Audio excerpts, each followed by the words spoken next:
नायक හඳුනන සේව උන්වහන්සේට බොහොම ගෞරවයෙන් ආරාධනා කරනවා මෙත්නේ පාවුල ධර්මානුශාසනාව පැවැත්වීම සඳහා අවසරයි ස්වාමීන් වහන්සේ සාදු සාදු සාදු සඳහන් ශ්‍රවණයේ පිණිස කවදත් නැමෝ සිත් ප්‍රතිගත ඇති අප්‍රමාණ දිව්‍ය සමූහයටයි මේ පින්වන්ත උදෑසන දහම් ශ්‍රවණයේ පිණිස අපි සුපුරුදු ලෙස මෙසේ ආරාධනා කරන්නේ නිවේසන සුණු දහම් සිතුවිලි නිබඳ හද තුල ධර්මිනි සතුට සොම්නස හදේ ධර්මින් ප්‍රිය සිතින් දිවි ගෙවමිනි එකිනෙකා දෙස මෙත් ගුණෙන් පිරි සතුටු සිතකින් බලමිනි විඳින දෙව් සැප පිනිස කළ පින් වදනු දම් රස විඳිමිනේ සත්ගේ කාමීච රූපේ ඉරිසිකර තතේ චාන්තලික් විමානි දීපේ රත්තේ ජගාමි තරුවන ගානේ ගේහවත් තුම්හි කෙත්තේ බුම්මාචායන් තුදේවා ජලතල විසනේ යක්කං දබ්බනාගා තිත්තන්තා සන්තිකේදං මුනිවර වචනං සාදවෝ මේ සුනන්තු ඒ සම්ප්‍රාප්ත වූ දේව බඹ සේනාව සමග සම්බුදු පාකමල් නමස්කාර කරන්නට පූර්විකාවයි මේ පෙරුම් සපිරුණු උතුම් සිතුවිලි මෙතුම් ලෝකෙට දෙසමිනි සතුන් සසරින් මුදාලන්නට නිබන්ධ තම සිත යොදමිනි සිදු කළා වූ උතුම් මෙහෙවර අදේ මතු කර ගනිමිනි වන්දිමි සිරිපා තුටු සිතින් මම අවසරයි බුදු සමිඳුනේ නමෝ තස්ස භගවතු අරහතෝ සම්මා සම්බුද්දස්ස නමෝ තස්ස භගවතු අරහතෝ සම්මා සම්බුද්දස්ස නමෝ තස්ස භගවතු අරහතෝ සම්මා සම්බුද්දස්ස තස්මින් වේ සමයේ කාලං කරිය ධානමේතං විඤ්ජති යං දින්නං ගතිනං අඤ්ඤතරං ගතින් ගච්ඡේය නිරයං වා කිරච්ඡාන යෝනිං වා ඉමං ක්වාහං වික්ඛවේ ආදීනවං දිස්වා එවං වදාමි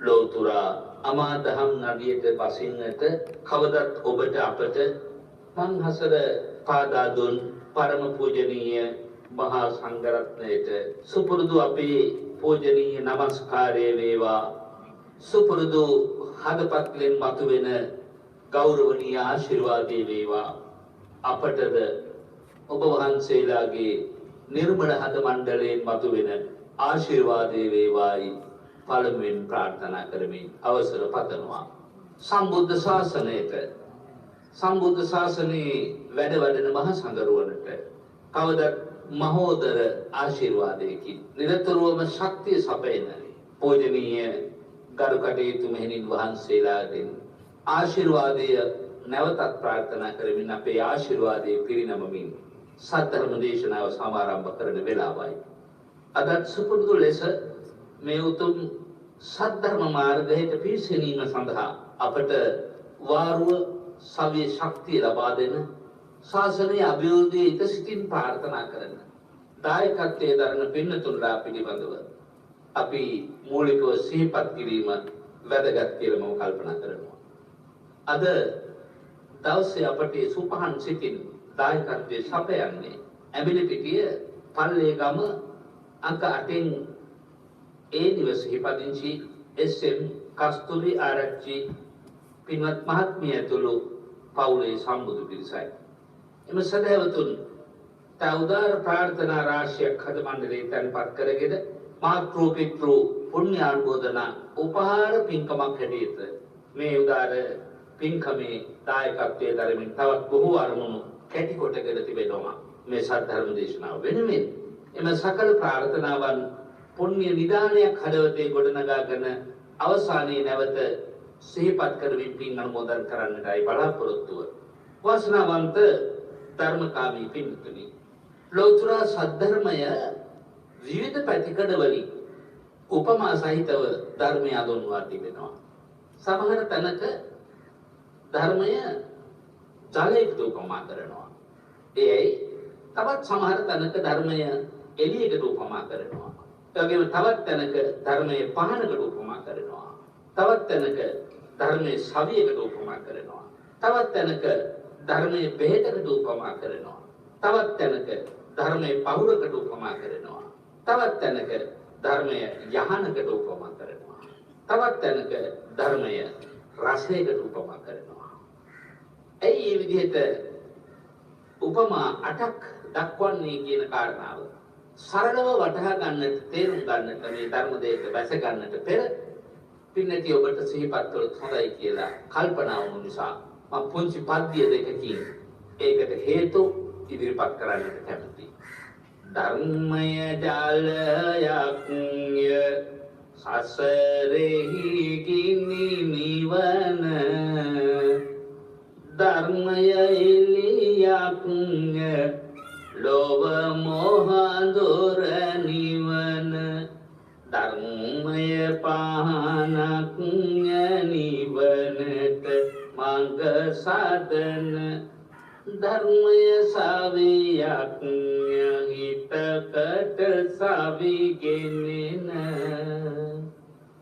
ධර්මය බෙහෙතක් හැම වෙද සුව කරන, ධර්මය පහුරක් හිත එතරට යවන, ධර්මය යහනක් හැම වෙහෙසම නිවන, ධර්මය රසයක් හැම රසයම දෙවන. විස්තර කළත් නොකළත් පින්නතට හොඳට පැහැදිලි කියලා හිතෙනවා. අපි මේ ධර්මයේ වන්දනා කරනකොට ඒ ධර්මයේ ගුණ මේ විදිහට උපමා එක්ස්ප්‍රෙස් කරගෙන සිහිපත් කර වන්දනා කළත් හොඳයි කියලා හිතෙනවා. ධර්මයේ ගුණ 6කින් යුක්ත බව ස්වාග්ඝාත පාඨයේ සඳහන්. නමුත් ධර්මයේ දිහාවේ විවිධ උපමා වලින් භාග්‍යවතුන් වහන්සේ දුටු ආකාරයේ සිහිපත් කිරීමක් පින්නත් ධර්මයේ ගුණ සිහිපත් කිරීමක් නෙවෙයි. බොහෝ විට පින්නතුන් මේ කවි ලියා ගන්න උත්සාහ කරනවා ඇති. ඒකට උපකාරකුත් එක්ක මම තවත් වතාවක් කෙටියෙන් මේ ගැන සරලව අපට වැටහෙන තේරෙන විදිහට විග්‍රහ කළ දුන්නොත් හොඳයි කියලා හිතෙනවා. ධර්මය ජලයක් කිය. ඇයි ධර්මයේ ජලයක් වෙන්නේ? ජලය උපමනා වෙනවා පිපාසය සංසිඳව ගන්න. ඒ වගේම ජලය උපමා ඕන වෙනවා යමක් පෝෂණය කරගන්න. ගහකොළ පෝෂණය කරගන්න. ඒ වගේම අපේ කිලිටි කුණු සෝදා ගන්නට නොඑක ආකාර කරුණු සඳහා ජලය අපට උපකාරයි වෙනවා. ඒ අතරතින් එකක් තමයි ඔය සියලු කාරණාවන් මේ නිවන් දකින්න යන ගමනේදී කෙලෙස් කිලිටි සෝදා හරින්නටත් ධර්මයෙන් නම් ජලය තමයි වැදගත් වෙන්නේ. එතකොට මේ සංසාරය තුලට වැටිච්ච මිනිසයා ජාති ජරා ව්‍යාධි ආදී ගිනි 11කින් නිරතුරුව තැවෙනවනේ පින්වත්නි. ඒ ගින්දර සදහට නිවන්නේ. ඒ වගේම ලෞකික ජීවිතයේ ගසින් ගත්තොත් මා හැමදාම සිහිපත් කරනවා වගේ යම් ජීවිත ගැටලු නිසා ගිනිගත් හිත් ඇතුවයි පින්නති ඔබත් අපත් බොහෝ විට ජීවත් වෙන්නේ. ලෞකිකව පුතඥයා නිරන්තරයෙන් ගිනිගත් ජීවිත ඇතුවයි ගත කරන්නේ. එතකොට පින්නති ඔබ හිතනවා නම් ඇත්තට මගේ හිත හදාගෙන ඔබ ජීවත් වෙන්නේ මගේ හිතේ ඇවිලිච්ච බුරපුර ඇවිලුණු ගින්දර නැත්නම් ඇවිලෙන ගින්දර අහස් කුස සිඳින තරම් කියලා පින්නත් ඔබට වරින් වර හිතෙන්න ඇති. ඒ අහස් කුස සිමින තරම් ගින්දර වලින් යම් ප්‍රමාණයකට හරි ඔබට නිවාගෙන ජීවිතයට නැවත මුණ දෙන්න පුළුවන් වුණා නම් ඒ තමයි අර ධර්මයේ ජලයක් බවට පරිවර්තනය වීමේ ප්‍රතිඵලය. ඒ හිත ඇතුලේ මේක ගොඩ නැගෙනවා. මේක මේ බාහිර කාරණාවක් නෙමෙයි. උපමාවකින් මේ සිහිපත් කළේ. එතකොට පින්නත් ඔබට දැන් පැහැදිලි. ඊළඟට මේ ගිනි නිවන කියනකොට ගින්දර නිවනවා විතරක් නෙමෙයි කෙලෙස් ගින්දර සම්පූර්ණයෙන්ම නිවා ගන්නට මේ ධර්මයේ නම් වූ ජලය උපකාරයි. දැන් සමහරට එක් ධර්ම දේශනාවලින් මේ එක් ගුණාංගෙ මතුවෙන්නට ඉඩ තියෙනවා. සමහරට එක ධර්ම දේශනාවක මේ අංග ගණනාවක්ම එහෙම නැත්නම් මේ උපමා ගණනාවක්ම ඉස්පතු වෙලා දේශනාව සිදු වෙන්නත් ඉඩ තියෙනවා පින්නත්. ඊළඟට දේශනා කරන ධර්මයේ එළියක් කිය ලොව මහා දුර නිවන. අපි දන්නවා එළියකින් කරන්නේ මහා අන්ධකාරයක් නැති කරන එක. ඒ වගේම දීප්තිය ඇති කරන එක. එතකොට ධර්මය ආලෝකයක් වෙන්නේ මෝහේ නැමැති අන්ධකාරය. ඒකත් හදවත ඇතුළේමයි.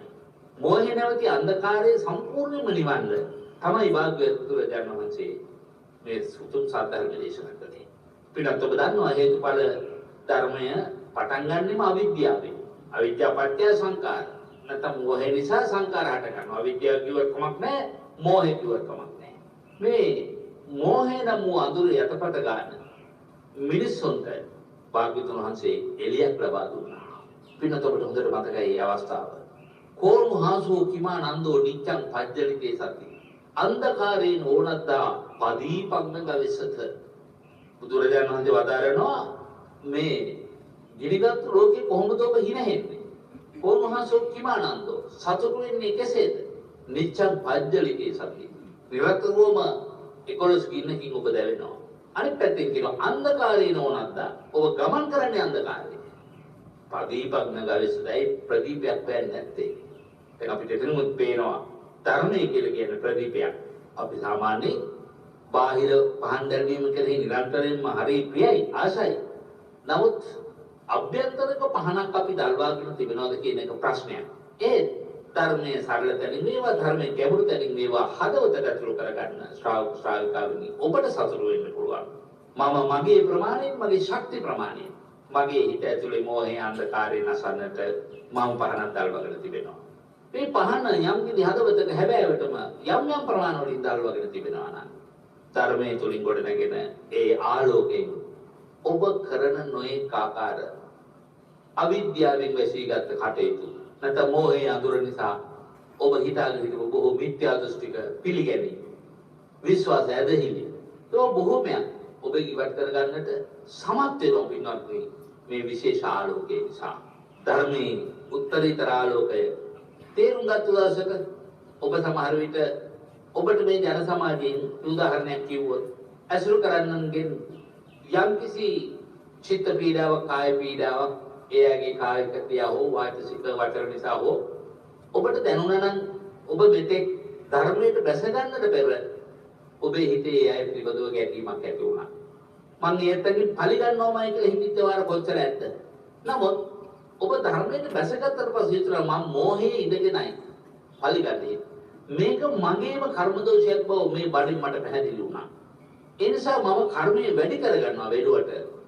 මම කර්මය අඩු කරගන්නා තැනට එහෙම නැත්නම් කළ දේ විපාක ඉවසීමෙන් යුක්තව උපේක්ෂාවෙන් යුක්තව විදතරා ගන්නවා මිසක මම එක එක කරන්නේ නැහැ කියන තැනට පැමුණා නම් අන්න ඔබ ධර්මය අහලා තමන්ගේ හිත තුළ ආලෝකයක් දාලකට ශ්‍රාවකෙක් ශ්‍රාවිකාවක් වෙනවා. හිතලා බලන්න ජීවිතේ ඔබ මම කොච්චරනම් මෝඩකම් කළාද කියලා.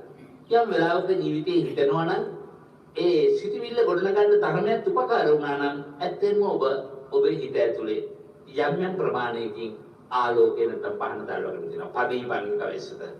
ඒ බුදුරජාණන් වහන්සේ මේ උපමා ටික ගොනු කරන්නේ මහ පුදුමාකාර විදිහේ ගැඹුරක් ඇතුව පින්වත් නේ. මේ සූත්‍ර ගණනාවක් තුළ අන්තර්ගත කාරණායි මේ එකතු කළේ. ඊළඟට වදාරනවා ඊළඟ පදයක් එහෙම තමයි ධර්මයේ පහනක්ය නිවනට බත සාධන. අතන මොහඳුර නිවන කිව්වා. ඊළඟ පදේ ධර්මයේ පහනක්ය නිවනට මඟ සාධන. දැන් අපට මිත්‍යා දෘෂ්ටි පටන් මිත්‍යා සමාධිය දක්වා වැඩිලා තිච්ච එතන මිත්‍යා ඥාන මිත්‍යා විමුක්තිය දක්වා වැඩි තිච්ච අපේ හිතට මේ දහම් පහන දල්වගත්තට පස්සේ මේක මිත්‍යා මාර්ගයයි මේක සම්මා මාර්ගයයි කියන කාරණා දෙක වෙන අඳුර ගන්න පුළුවන් වුණා නම් අන්න අර මං කියු විදිහට ඔබේ පහන නිවන පැත්තට හරවපු එක පැත්තකින් මෝහනේ නැසන එක අන්තික නිවනට මඟ ඇරෙන එක මේ දෙක එකයි. නමුත් භාග්‍යවතුන් වහන්සේ විවිධ අවස්ථාවලයි මේක විග්‍රහ කරන්නේ. ඒ නිසා මේක අවස්ථා දෙකකට පින්නත් ඔබට සිහිපත් කරන්නේ. ඊළඟට කියනවා ධර්මයේ සවියත්ක හිතකට සවි කෙරෙන. මේ ජීවිතේ එන්නති ඔබට අෂ්ටලෝක ධර්මයේ දුක්ඛක්ෂයට අයිති. අලාභ ජීවිතේ බොහෝ එන්නට. නිന്ദා බොහෝ ජීවිතේ එන්නට ඇති. දුක ජීවිතේ බොහොම එන්නට. අපකීර්තිය ලෝකෙන් බොහෝ විට ලැබෙන්නට ඇති. ඒ තැන්වල ඔබ මානසික හරියට වැටෙන්නේ නැහැ. ඇයි මට මේ විදිහේ නොකඩ වරදකට නිന്ദා එන්නේ කියලා නිന്ദාවම හිතෙන්නේ. ඔගේම මම මෙච්චර ලෝකෙට හොඳ වැඩ කරද්දි ජම්පින්කම් කරද්දි ඇයි මගේ සියලු දේ මට අහිමි වුනේ කියලා ඔබට හිතෙන්නට ඇති. එහෙම හිත තැවි දැවිදවි ඉන්න වෙලාවක ඔය හිතට ධර්මයේ උතුම් හඬ අර්ථය සමගින් ඇතුළු වුණා නම් අන්න ඔබ එතන හිත හදාගත්තා. වැටිච්ච හිතට නැගිටින්නට අත දුන්නේ උතුම් ධර්මයයි කියා. පින්නති ඔබ අනන්ත වාර ගණන් හිතලා ඇති කියලා මම හිතනවා. ලෝකේ හැම ආගමකම තියෙන පොදු න්‍යාය දකින්න පුළුවන්ද මොකද්ද කියලා මම කියහොත් මම කියන්නේ වැටෙන හිත් වලට නැවත උත්තාන වෙන්න අවශ්‍ය ශක්තිය සෑම ආගමකම ලබා දෙනවා කියන්නේ. සියලු ශාස්ත්‍රූන් ධර්මයේ දේශනා කරන්නේ වැටෙන හිත් වලට නැගිටින්නයි. නමුත් බුදුදහම කියන්නේ ඊට වඩා ඉදිරියට ගිය එකක්. ඒකත් විශේෂයෙන් මතක් කරගන්න ඕනේ. නැත්නම් සියලු ආගම් එකයි කියන හැඟීම වෙනවා. ඒ කියන්නේ බුදුදහම මෝහයේ අඳුර නැසලා නිවනේ ආලෝකය උත්පාදනය කර දීම දක්වා ඉදිරියට යනවා. හරි කොහොවා ගමොත් මොක්ෂය ස්වර්ගය නොඑක ආකාර නම් වලින් විතරට සත්‍යයේ සිට යොමු කරනවා. නමුත් මා බුදුදහම කේන්ද්‍ර කරගෙන කතා කරන දේ සිහිපත් කරේ. ඊළඟට කියනවා ධර්මයේ බෙහෙතක් හැම ලෙඩසුව කරන. දැන් පිනත් ඔබ දන්නවා සමහර බෙහෙත් ගත්තම සමහර ආහාර ගත්තම මේ ලෙඩේට මේ ආහාරය හොඳයි කියලා ගත්තාම වෙන ලෙඩක් ඒකින් ඇවිස්සෙනවා. සමහර බෙහෙත් වලට එක පැත්තක් හොඳ වෙනකොට අනිත් ලෙඩක් ඉස්පත් වෙලා තවත් කරති. අපේ ධම්මෝසද සමන්නක්ති ඒතම් පිරද වික්කෝ මානෙනි ධර්මය පානය කරන්න. ධර්මය පානය කරන්න. ධර්මය නම් ඖෂධය පානය කරන්න. එතකොට හැම ලෙඩක්ම සුව වෙනවා. එක ලෙඩක් නෙමෙයි. ඒක මේ ධර්මයේ පානය කිරීමෙන් නැත්නම් ධර්මය නම් ඖෂධය පාවිච්චි කිරීමෙන් එක ලෙඩක් සුව වුණාට තව ලෙඩක් ඉස්පත් වුණා කියලා කියන්නේ ඇදපළුද්දක් නෑ. මේක ධර්මයේ තියෙන සුවිශේෂ ශක්තියක්. ඒ කියන්නේ මේ ධර්මයෙන් සුවපත් වෙන්නේ මනසේ ලෙඩ විතරද? නෑ. කය ලෙඩක් සුවපත් වෙනවා. අපිට හොඳට පේනවා බොජ්ජංග සූත්‍ර දේශනා පිරුවානා පොත් වහන්ස තුල තියෙන. ඒ බොජ්ජංග දේශනා සිහිපත් කරගන්නේ නැත්නම් සිහිපත් කර දෙන්නට උපදෙස් දෙන්නේ සිහිපත් කර ගන්නට උපදෙස් දෙන්නේ රහතන් වහන්සේලා. මුගලණ තේර බොජ්ජංගේ මහා කස්සප තේර බොජ්ජංගේ. ඒතර උන්වහන්සේලාට බොහෝ ගතිය ආපදේ හැදිලා තිබුණේ. බහු දුක්ඛෝ කෝයම් කාය. බොහෝ දුක් පීඩා කියනවා දෙවිල් තිබුණා මේකයි. ඉවසතරගෙන බැරි කරන මාරුකම් කියනවා. එහෙමද සති ධම්මවිචේ විරේ පීති පස්සති සමාධි උපේක්ඛා කියන ධර්ම දාට මෙනෙහි කරන්නේ. අන්නේ ධම් මෙනෙහි කිරීමෙන් අවසානයේ කියන ආපාදෝ අවසීති. මේ ධර්මයේ ශක්තිය නිසා කායික ආපාද සුවපත් වෙන්න අධිෂ්ඨාන කරන්න පුළුවන්. ඒකට මානසික ආපාදත් එහෙමයි. මේක එදාට විතරයි අදට ඒක වළංගු නැහැ කියලා අපිට කියන්න බෑ. අදත් පිළිදැති ඔබට අත්දැකීම් ලබන්නත් පුළුවන්. දැන් බොහෝ දෙනෙක් මේ යුවේ රත්න සූත්‍රය භාවිත කරන බව පේනවා. නමුත් පින්නත් ඔබට ඉඳ හිටවත් සතියකට වරක් දෙකක්වත් මේ දජක්ක සූත්‍රය දෙකකොත් දේශනා කරමින් ඒ තේර සත්‍ය වචේන සබ්බරූපෝ විනස්සතු වශයෙන් යම් අධිෂ්ඨානය කරන්න පුළුවන්.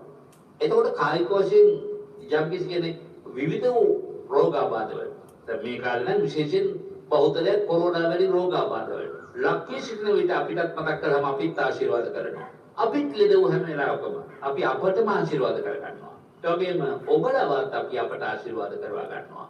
මොකද ඒකේ තරම්ම බලයක් තියෙනවා. ඒකේ තියෙන ධර්ම බලයක්. දැන් කියවල ධර්මයේ බෙහෙතක් කියනනම් සත්‍යබොධ්‍යංග ධර්ම. ඒ ධර්මයෙන් ලැබෙන අප්‍රමාණ ශක්තිය සත්‍ය ක්‍රියාවක බලය පිළිබඳව ඒක ලැබෙන්නේ. දැන් ධර්මයේ බෙහෙතක් හැමලෙට සුව කරලා කියන හැබෑව. ඊළඟ උපමාව තමයි ධර්මයේ පහුරක්. ධර්මයේ පහුරක් හිත ඊතරට යවන. ධර්මයේ පහුරක් හිත ඊතරට යවන. දැන් අපිට මතක් වෙන්නේ ඔය අලගද්දූපම සූත්‍රය වැනි විතර ඇහෙන සූත්‍ර දේශනාවල කියනවා මහණෙනි ධර්මයේ පහුරක් කොට ගන්න. හැබැයි ඊතර වීම දක්වා විතරයි. ඊතර උනාට පස්සේ පහුර කර තියාගෙන යන මනුස්සයා මෝඩයා. එහෙනම් අපට ආර්ය අෂ්ටාංගික මාර්ග ධර්මයේ සමත විපස්සනා ඥාන මාර්ගය ඒ වගේම කර්මයන් අලුතින් නූපදවා කළ කර්මයන් ක්ෂය කිරීමේ ප්‍රතිපදාව ඒවා කර්ම ක්ෂය ප්‍රතිපදාව වැනි මාර්ගය අපට මේ සංසාරයෙන් ඈතර වෙන්නට පහුරක්. ඒ පහුරෙන් ඈතර වෙන්නේ මහත් ඕග හතරකින්. කාමෝගය, භවෝගය, ditthියෝගය, අවිජ්ජාෝගය. ඕග හතරක්. ඒ ඕග හතරෙන් අපට ඈතරට යන්නට දෙහිම උපකාරී ධර්මයේ පහුරයි. ඔබට මට දැනෙනවා නම් අපේ ජීවිතේ සමහර තරුණ කාලේ මේ වගේ බණහන්නේ වයෝවෘද්ධයි නම් කය තුල විවිධ විලාසිතා කරන්න අපි කැමති වුණා. අපි බොහෝ ඇහැ පිනවන, කන පිනවන, නහය පිනවන, දිව පිනවන, කය පිනවන බොහෝ දේවල් වලට අපි ලක් වුණා. නමුත් අපි දැන් මේ ඇඳුම් පැළඳුම් විලාසිතා වේවා. අනිත් බොහෝ දේවල් වලින් ඒවා දැන් ටිකෙන් ටික ඈත් වෙලා. සමහර කෙනෙක් හොඳටම ඈත් වෙලා නම් ඉන්නේ. අන්න ඔබ දැන් අර ධර්මයේ පහුරට නැගගත්ත නිසායි. ඔය දැන් ධර්මයේ පහුර තුලට නැගලා අර කාමෝගය පසු කරගෙන දැන් යනවා.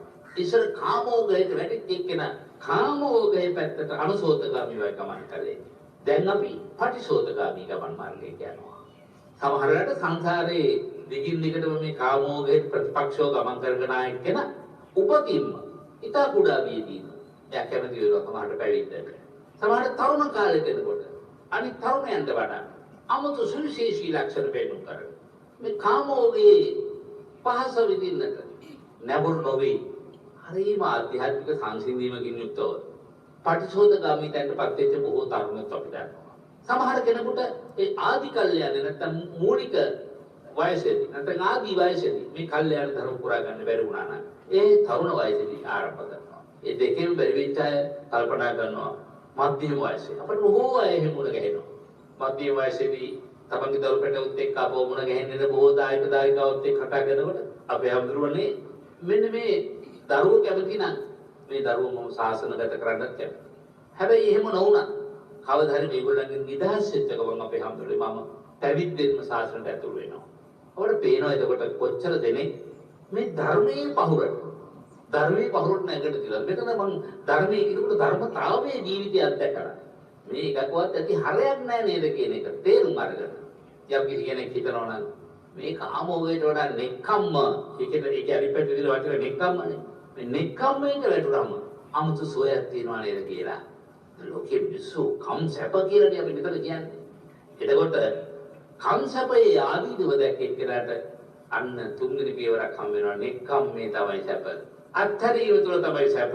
භාවිතුන් වහන්සේ අසසර කරන්නේ පින්වත්නි ප්‍රායෝගිකව පෙන්නලා දෙන්නෙම මේ සුරම්මේ සුබ මාලිකා තුල කම්සප තිබුණා. මා හිතුවේ ඒතර තමයි හැබැයි සැප කියලා. ඒ වගේම යසෝදරාවන් තාමත් ප්‍රියංකර විඳින්දාවක් හිටියා. හැම විවාහක පුරුෂයෙක් බලාපොරොත්තු වෙන අර්ථ අතර ධන සම්පත මටත් ලැබුණා. මාත් ඒක සැපයක් ඇති කියලා හිතුණා. නමුත් මට වහා අවබෝධ කරගන්න පුළුවන් වුණා නෑ. ඒතර නෙවෙයි සැප. ඒ මාලිගා තුල නෙවෙයි සැපය. සියලු මාලිගාවලින් බැහැරට ගිහිල්ලා ගහක් යට අවුවැසි පීඩාවට උරුත්තු දෙමින් ගත කළ ජීවිතේ මහපුරු. ගත කළ ජීවිතේ මහපුරු. රාජ සුකුමාර කුමරුවාට එදා පාත්‍රයට මිශ්‍රාහාර ලැබෙනකොට තැනින් තැන මිශ්‍රාහාර ටික ලැබිලා වළඳන්න හදනකොට මහා පිළිකුලක් උපන්නා. කුල් පියවරේ පිළිකුල ඉවසා දරාගෙන මහා සුවයන් තුල සැතපොඩු මගේ භාග්‍යවතුන් වහන්සේට මහා වනගත තුළ මැසි මතුරුවන්ගේ පීඩා විඳ විඳ ජීවත් වෙන්න සිද්ධ වෙච්ච වෙලා තියෙනවා. සමහරත් ඇවිල්ලාම ඔබ වහන්සේ සුවසේ නිදාගත්තද කියලා අපොයියෝ. මන්තරන් සුවසේ නිදා නොවුන අතර වෙන කෙනෙක් ලොව නැහැ. අග්‍රව නිදා ගන්නා සුවසේ නිදා ගන්නා කෙනෙක් මම. සුඛං පටිබුද්ධති. බලන්න නෙක්ඛම්මේ තියෙන සැපේ ගැන කතා කරලා තරම්. ඒ නිසා යමෙකුට මේ ධර්මයේ පහුරට නැගගෙන ඉදිරියට යන විට වැඩෙන්න පටන් ගන්නවා. ටිකෙන් ටික දැන් මං දන්නවා ඔබ මේ වෙනකොට හිතින් ධර්මයේ පහුරට නැගලා තියෙනවා.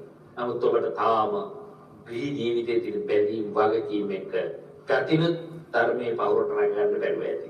ගතින් නැගගත්තද නැද්ද කියන එක වැදගත් නෑ පින්වත්නි. දැන් අපිට හම්බ වෙනවා අපේ ශාසන ඉතිහාසයට හැරිලා බැලුවම ගිහි ජීවිත ගත කරපු අය ඉන්නවා අනාගාමී ඇත්ත දක්වා. තමයි කටිකාර කියන්නේ. මානදීන කියන්නේ. ඒගොල්ලෝ අනාගාමී මාර්ගඵලලාභී ගිහියෝ. ඒ කියන්නේ ධර්මයේ පහුරට නැගලා අර කාමෝගයෙන් නොඇලී ගිලාබහින් නැතුව ඒ මත පිහිනමින් අර ගෘහස්ත ජීවිතය තුළ ඉන්නවා. අනේ ධර්මයේ පහුරට නැගගෙන තියෙනකොට ගතින් නොවේ සිතින්. එසා සිතින් අදිෂ්ඨාන කරන්න. සිතින් අදිෂ්ඨාන කරන්න. අපිට බොහෝ දේවල් සිතින් කරන්න පුළුවන් වෙනක් නේ. දැන් දුර රටක ඉන්න කෙනෙකුට මේ බණ අහනවා අපි දන්නවා දුර රටවල ඉන්නේ. සමහර රටවල බුදු පිළිමයක් පාවිච්චි කරන්න තියාගන්න බෑ. සමහරත් මගෙන් අහනවා. අපේ හැමෝටම මේ හොරෙන්ම මේ ඇඳුම් අල්මාරියේ තියාගෙන මම මේ බුදු පිළිමයක් කාඩ් එකක තියාගෙන මම වඳින්න කමක් නැද්ද? ඒකත් අහුනොත් වෙනවා මම කරන ඒකත් දඩොල කමන්නේ. හිතින් බුදුන් වඳින්න. හිතින් බුදුන් වඳින්න. ඒ වගේ පින්වත්නි මේ ධර්මයේ පහුරට බැසගත් ඔබ හිතින් දැන් සෑහෙන දුරක් ගිහිල්ලා නම් ඒක හරි වටිනවා. හරි වටිනවා. ජීවිතේ සංඥා භාගයට එනකොට ඔබට ඉතිරි වෙලා තියෙන්නේ ශරීරයෙන් හිත උකුළුවා ගන්න විතර නෑ. මේකට ආදිත්ත පරියාය සූත්‍රයෙන් දේශනා කරන්න ඔබ හිතාගෙන ඉන්නවා. අපි කතා කරන්නේ තාම මේ රුවේල කාශ්‍යප දමනය කරගත්තු සංසිද්ධි ටික. තුන් බෑ ජට්ටිය දමනය කරන්න ආදිත්ත පරියාය සූත්‍රය දේශනා කළ එතෙන් කියනවා. බැරි වෙලා හරි මේ පංචේන්ද්‍රයන්ට එන අරමුණු අන්තිම සිත ඇති වෙන වෙලාවේ ඒවත් තුති ඇති වෙන වෙලාවේ අරමුණු වුණොත් මම ඔබට මාතෘකා කළේ පින්නත් මේ කාරණාවයි. මම ඔබට මාතෘකාවෙත් කිව්වා තස්මින් වේ සමයේ කාලංකාරය තානමේ තං විද්‍යති. යම් කිසි කෙනෙක් පංචකාම සම්පatti නැමැති අරමුණු වලට ඇදිලා යුජු වෙලා තමන්ගේ පසුතරන් ගත්තු සියලුම අරමුණු වල නිමිති අනුනිමිති වලට බැසගෙන ආස්වාදයේ රැඳිලා ඉන්න වෙලාවක ආස්වාදය අපාර ගන්න බැරි ඉන්න වෙලාවක කලුරිය කළොත් නිරයයි තිරසංයෝනියයි කියන මේ දෙකෙන් එක ගතියකට පැමිණෙන්නේමයි එනතත් පැමිණෙනවාමයි අන්න බලන්න එතකොට අන්තිම චුති හිතේ තියෙන ස්වභාවය මේ දෝෂය දැකලායි මම මෙහෙම දේශනා කරන්න කියලායි භාගතුන් වහන්සේ ධර්මයේ පිළිබඳව අද මම තේමා කළ මේ ගාථා පාඨය ආදිත්‍ය පරියාය සූත්‍රයෙන් මතු කරගන්න දේශනා කරන්න එහෙමයි පින්වත්නි. ඒ නිසා පින්නදී ඔබට අන්තිම මොහොතේ ගතින් පමණක් හිත ඉවත් කර ගැනීමට ඉතිරි කොට අන්සියල්ල හිතින් අන්සියලු දෙනා හිතින් අන්සියලු සබ සම්පත් හිතින් අන්සියලු භවභෝග සම්පත් හිතින් අන්සියලු තාන්නමාන හිතින් ඉවත් කොට බොහෝ සැහැල්ලු ජීවිතයක් ගත කළ හැකි නම් ඒ සඳහා උපකාර වූයේ ධර්මයේ කියා ඔබට වැටහෙනවා නම් ඒ ඔබ ධර්මයට බැසගත්ත කෙනෙක්. ධර්මයට හිත බස්සව ගත්ත නිසා තමයි ඔබට සියල්ල ඉවත් කර දැන් මේකදී හැබැයි වයෝවෘද්ධ වුණාමයි මේ කරන්න ඕනේ හිතන්න එපා. කොයි වෙලාවෙද දන්නේ නැහැ අවසාන චුති හිත අපිට ගොඩනගන්න වෙන්නේ. ඒ ගොඩනගකට ඕන වෙලාවක මේ ගත ඉවත් කරන්න පුළුවන්. ගත ඉවත් කරගන්න කියන්නේ අර සියලු බැඳීම් එකින් එක හිතින් අයින් කරන්න. ඉතින් ඒකම් කරන්න මම හැමදාම කියනවා වගේ. ඒ සියලු යුතුයකම් ඉෂ්ට කරලා අන්තිම මොහොතේදී ගතින් ඉවත් කරනකොටත් ගත අල්ල ගන්න තෝ හිත ඉවත් කරගන්න පුළුවන් වෙන්න ඕනේ. මේ ගතේ විවිධ පීඩා රිදුම් තමන්ගේම ගතේ තියෙන පිළිකුල් සාගත ස්වභාවය විවිධ අවස්ථාවල ජීවිතය අත්දැකීම් ලැබුණා. විවිධ ශාරීරික කර්ම වලට බාධා වෙලා ඒ වගේ විවිධ රෝගාබාධ වලට බෙහෙත් ගල්වා ගනිමින් පතට වඩා බෙහෙත පතක් විතර ගිලමින් අපි මේ ජීවිතය ගත කරන්නේ. මේ ශරීරය එහෙම එකක්. මේ ශරීරයේ ස්පුදුනේ පටන් දෙපතුල දක්වා රිදු වේදනා නොදැන තරකට මේක වැඩි හොඳයි මේ කතාවේ. ඔබට මම මේ කතා කරන්නේ හුඟක් සරල බණ. මම මේ කතා කරන්නේ මහා විදර්ශනාවේ ගාම්භීර බණ නෙමෙයි. මේ දහම හිත ඇතුළත සැබවින්ම ගත්තොත් ප්‍රත්‍යක්ෂ කරගත්තොත් ප්‍රායෝගික කරගත්තොත් මේ බණ මගේමයි මේ බණ මාතුලින් මතුවෙච්ච බණයි කියා ඔබට හිතෙනවා නම් ඔබ ගැන ඉන්නත් මේ පොදු ආඩම්බරයක්. ඒකයි ධර්මයේ පෞරක්‍ය කියන මේ පුංචි බණ පදේ තුල තවත් පැය ගණනක් විග්‍රහ කරන්න තරම් කාරණා තිබෙනවා. පින්නත් ඔබ දන්නවා පුත්තමත්ති ධනම් මත්ති ඉතිබාලෝ විහරයති ජීවිතය අන්තිම කෙලවරට එනකොට හිතෙනවා නම් මේ දරුවෝ මට හිටියා ඉන්නවා නෙවෙයි ධනෙ මට තිබුණා තියෙනවා නෙවෙයි ඒ කියන්නේ නෑ කියන එකද දරුවෝ නෑ කියන එකද ධනෙ නෑ කියන එක නෑ තියෙනවා මගේ ඒවා මගේ යන සිතිවිල්ල දැන් මම නැති කරලා තියෙනවා නම් මම බාලයෙක් නෙවෙයි පණ්ඩිතානන්ද තේවනා පණ්ඩිත වේදනීය ධර්මයේ භාවිතා කළ කෙනෙක්. අර සියලු ධනෙ අර සියලු දරුවෝ මම හිතින් අතහැර කෙනෙක්. මම නෙක්ඛම්මයට හිතර ගත්ත කෙනෙක්. අපිට මේ කටන්සුතරකී යෝගම් කියන ගාථාව විතර කරත් මේක ඕම් කියන්න පුළුවන් මොකද තියෙන්නේ. මේක පින්නන්ති අපි අපත් තුලින් කොට නගා ගන්න ධර්මයක්. අපිට නැත්තම් ධර්මයේ පහුරක්කේ කියලා කිව්ව ධර්මවල මදි. දැන් පින්නන්ත ඔබට මම හිතන්නේ මම පාඩම් කරලා තියෙනවා මම මගියෙක්නි තොටු පොළලගෙන අතර වුණා. ධර්මයේ පහුරක්කය සසරෙන් ඈතර වෙන.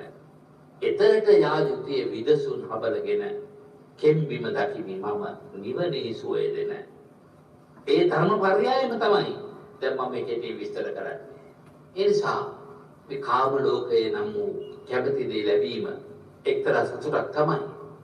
දැන් අපිට කැමැති දේ අත්හැරීමම තමයි නිවන කියලා කියන්නේ. අකමැති දේ අත්හැරෙන එකට අමාරු නෑ. තමන්ගේ හිත විද්දෝපු දරුවා අතාරින එක අමාරු නෑ. තමන්ගේ හිත විද්දෝපු ස්වාමියා බිරිඳ අතාරින එක අමාරු නෑ. අමාරු නෑ. අමාරු වෙන්නේ මොකද්ද? තමන් කැමැති දේ කැමැති ආකාරයෙන් තිබියදීම සිතෙන් ඉවත් කිරීමයි. සිතෙන් ඉවත් කිරීමයි. ඒක ප්‍රායෝගිකව කරන්න තියෙන එකක්. එක එක්කෙනාගේ ප්‍රියභාවයන් කැමැති දේවල් වෙනත් විවිධයි. දැන් බලන්න ගමු මොකද මම මේ දෙයට ප්‍රියයි. මම ධර්ම මාර්ගයට බැසගත්ත කෙනෙක් නම් මම නිවන් දකින කෙනෙක් නම් මෙන්න මේ ප්‍රියභාවයට මගේ සිත පත්ව තිබෙන මේ වස්තුවේ මම හිත අයින් කරනවා කියලා. ගතර වේ අයින් කරන්නේ සිතයි අයින් කරන්නේ. අන්න පිටත් ඔබට ඒ ජීවනාර්ථය මතු කරගන්න පුළුවන් නම් ඒ ජීවනාර්ථය මතු කරගන්න පුළුවන් පිටත් ඔබ ධර්මය නම් වූ පහුර තුල කාම ඕගෙහිට නොවැටි නෙක්ඛම්ම සංකල්පේ කරා හිත ගොඩන කියලා බලන්න ආර්ය අෂ්ටාංග මාර්ගයේ ක්‍රමයේ වැඩ නැහැ. දැන් මේ ඉදිරියට එන්නේ වස් කාලේ. ඒ වස් කාලේ පටන් ගන්නවා දැන් එන පසළොස්වක පොහොයෙන්. දැන් පින්නත් ඔබ තුල පැවිදි ගිහිය අපි දෙගොල්ල තුලම වැඩෙන්නට ඕන මොනවද? ආර්ය අෂ්ටාංග මාර්ගයේ. එතකොට මේ ජීවිතය හා බැඳුණු සියල්ල පිළිබඳව ඇති කර ගන්නා වූ මේ සම්මාදිට්ඨික ඥානය නිසා තමයි මේ සම්මා සංකල්පය පහළ වෙන්නේ. සම්මා සංකල්පේ තෝරන පිළිබඳ නෙක්ඛම්ම සංකල්ප, අව්‍යාපාද සංකල්ප, අවේහිතා සංකල්ප ආදී වශයෙන්. නිසා අපිට තියෙන ආර්ය අෂ්ටාංග මාර්ගය වඩව ගන්න. ධර්මයක් ඇහුව සැබෑ නම් ධර්මයේ තුල වැදගත් හැබෑ නම් ධර්මදාරී උතුමන් වහන්සේලාගේ කල්යාණ ගුණ ඇති ආශ්‍රය පින්නත් ඔබට ලැබුණා හැබෑ නම් ඔබට අන්න ඉතරයි කියන්න පුළුවන් ධම්මචාරී සුඛංසේ. ධම්මචාරී සුඛංසේ ධර්මයේ හැසිරෙන ජීවිතය තරම් සැපවත් ජීවිතයක් වෙන්නේ නැහැ. එකෙන් ගිහි ගෙදරින් ඉවත් වෙලාද? නැහැ. ගිහි ගෙදර තුල ඉන්න ගමන්මයි ඔබට මේ ටික ක්‍රියාත්මක කරන්න සිද්ධ වෙති මේ බහුතරේ. පැවිදි උතුමන් වහන්සේලාට ඊට වඩා පොඩි භාග්යක් තියෙනවා. උන්වහන්සේ මේ වස් කාල සීමාව තුල වඩා වීර්යය කරගන්න ඕනේ. වඩා වීර්යවන්ත වෙන්න ඕනේ. මොකටද? අන්නරකේ ඕගෙන් විතර වෙන ආර්ය අෂ්ටමාර්ගයේ වඩව ගන්න.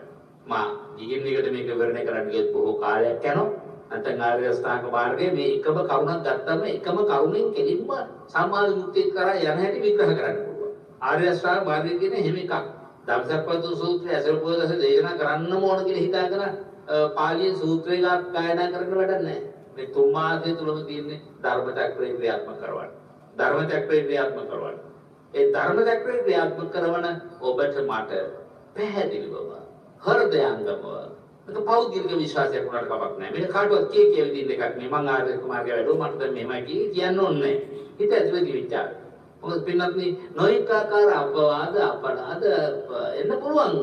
අපි ධර්ම මාර්ගයේ තුල දැන් මෙතන ඉන්නේ ධර්මයේ පහුරට ගන්න කියලා මම මෙන්න මේ කාර්යයට ඉන්නේ කියලා කියන්නේ ආමේ.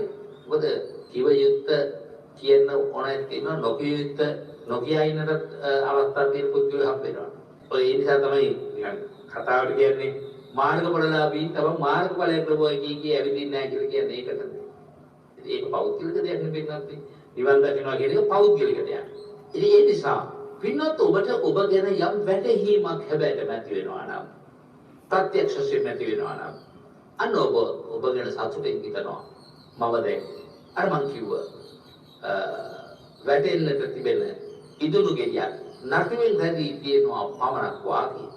ඉදුණු කොළයක් ගහෙන් වැටෙන්නට ඔන්න මෙන්න තිබෙනවා වාගේ. පින්නේ ඔබට දැනෙනවා නම් ඔබේ හිත දැන් රැඳී තිබෙන්නේ යාන්තමින් මේ භවයේ.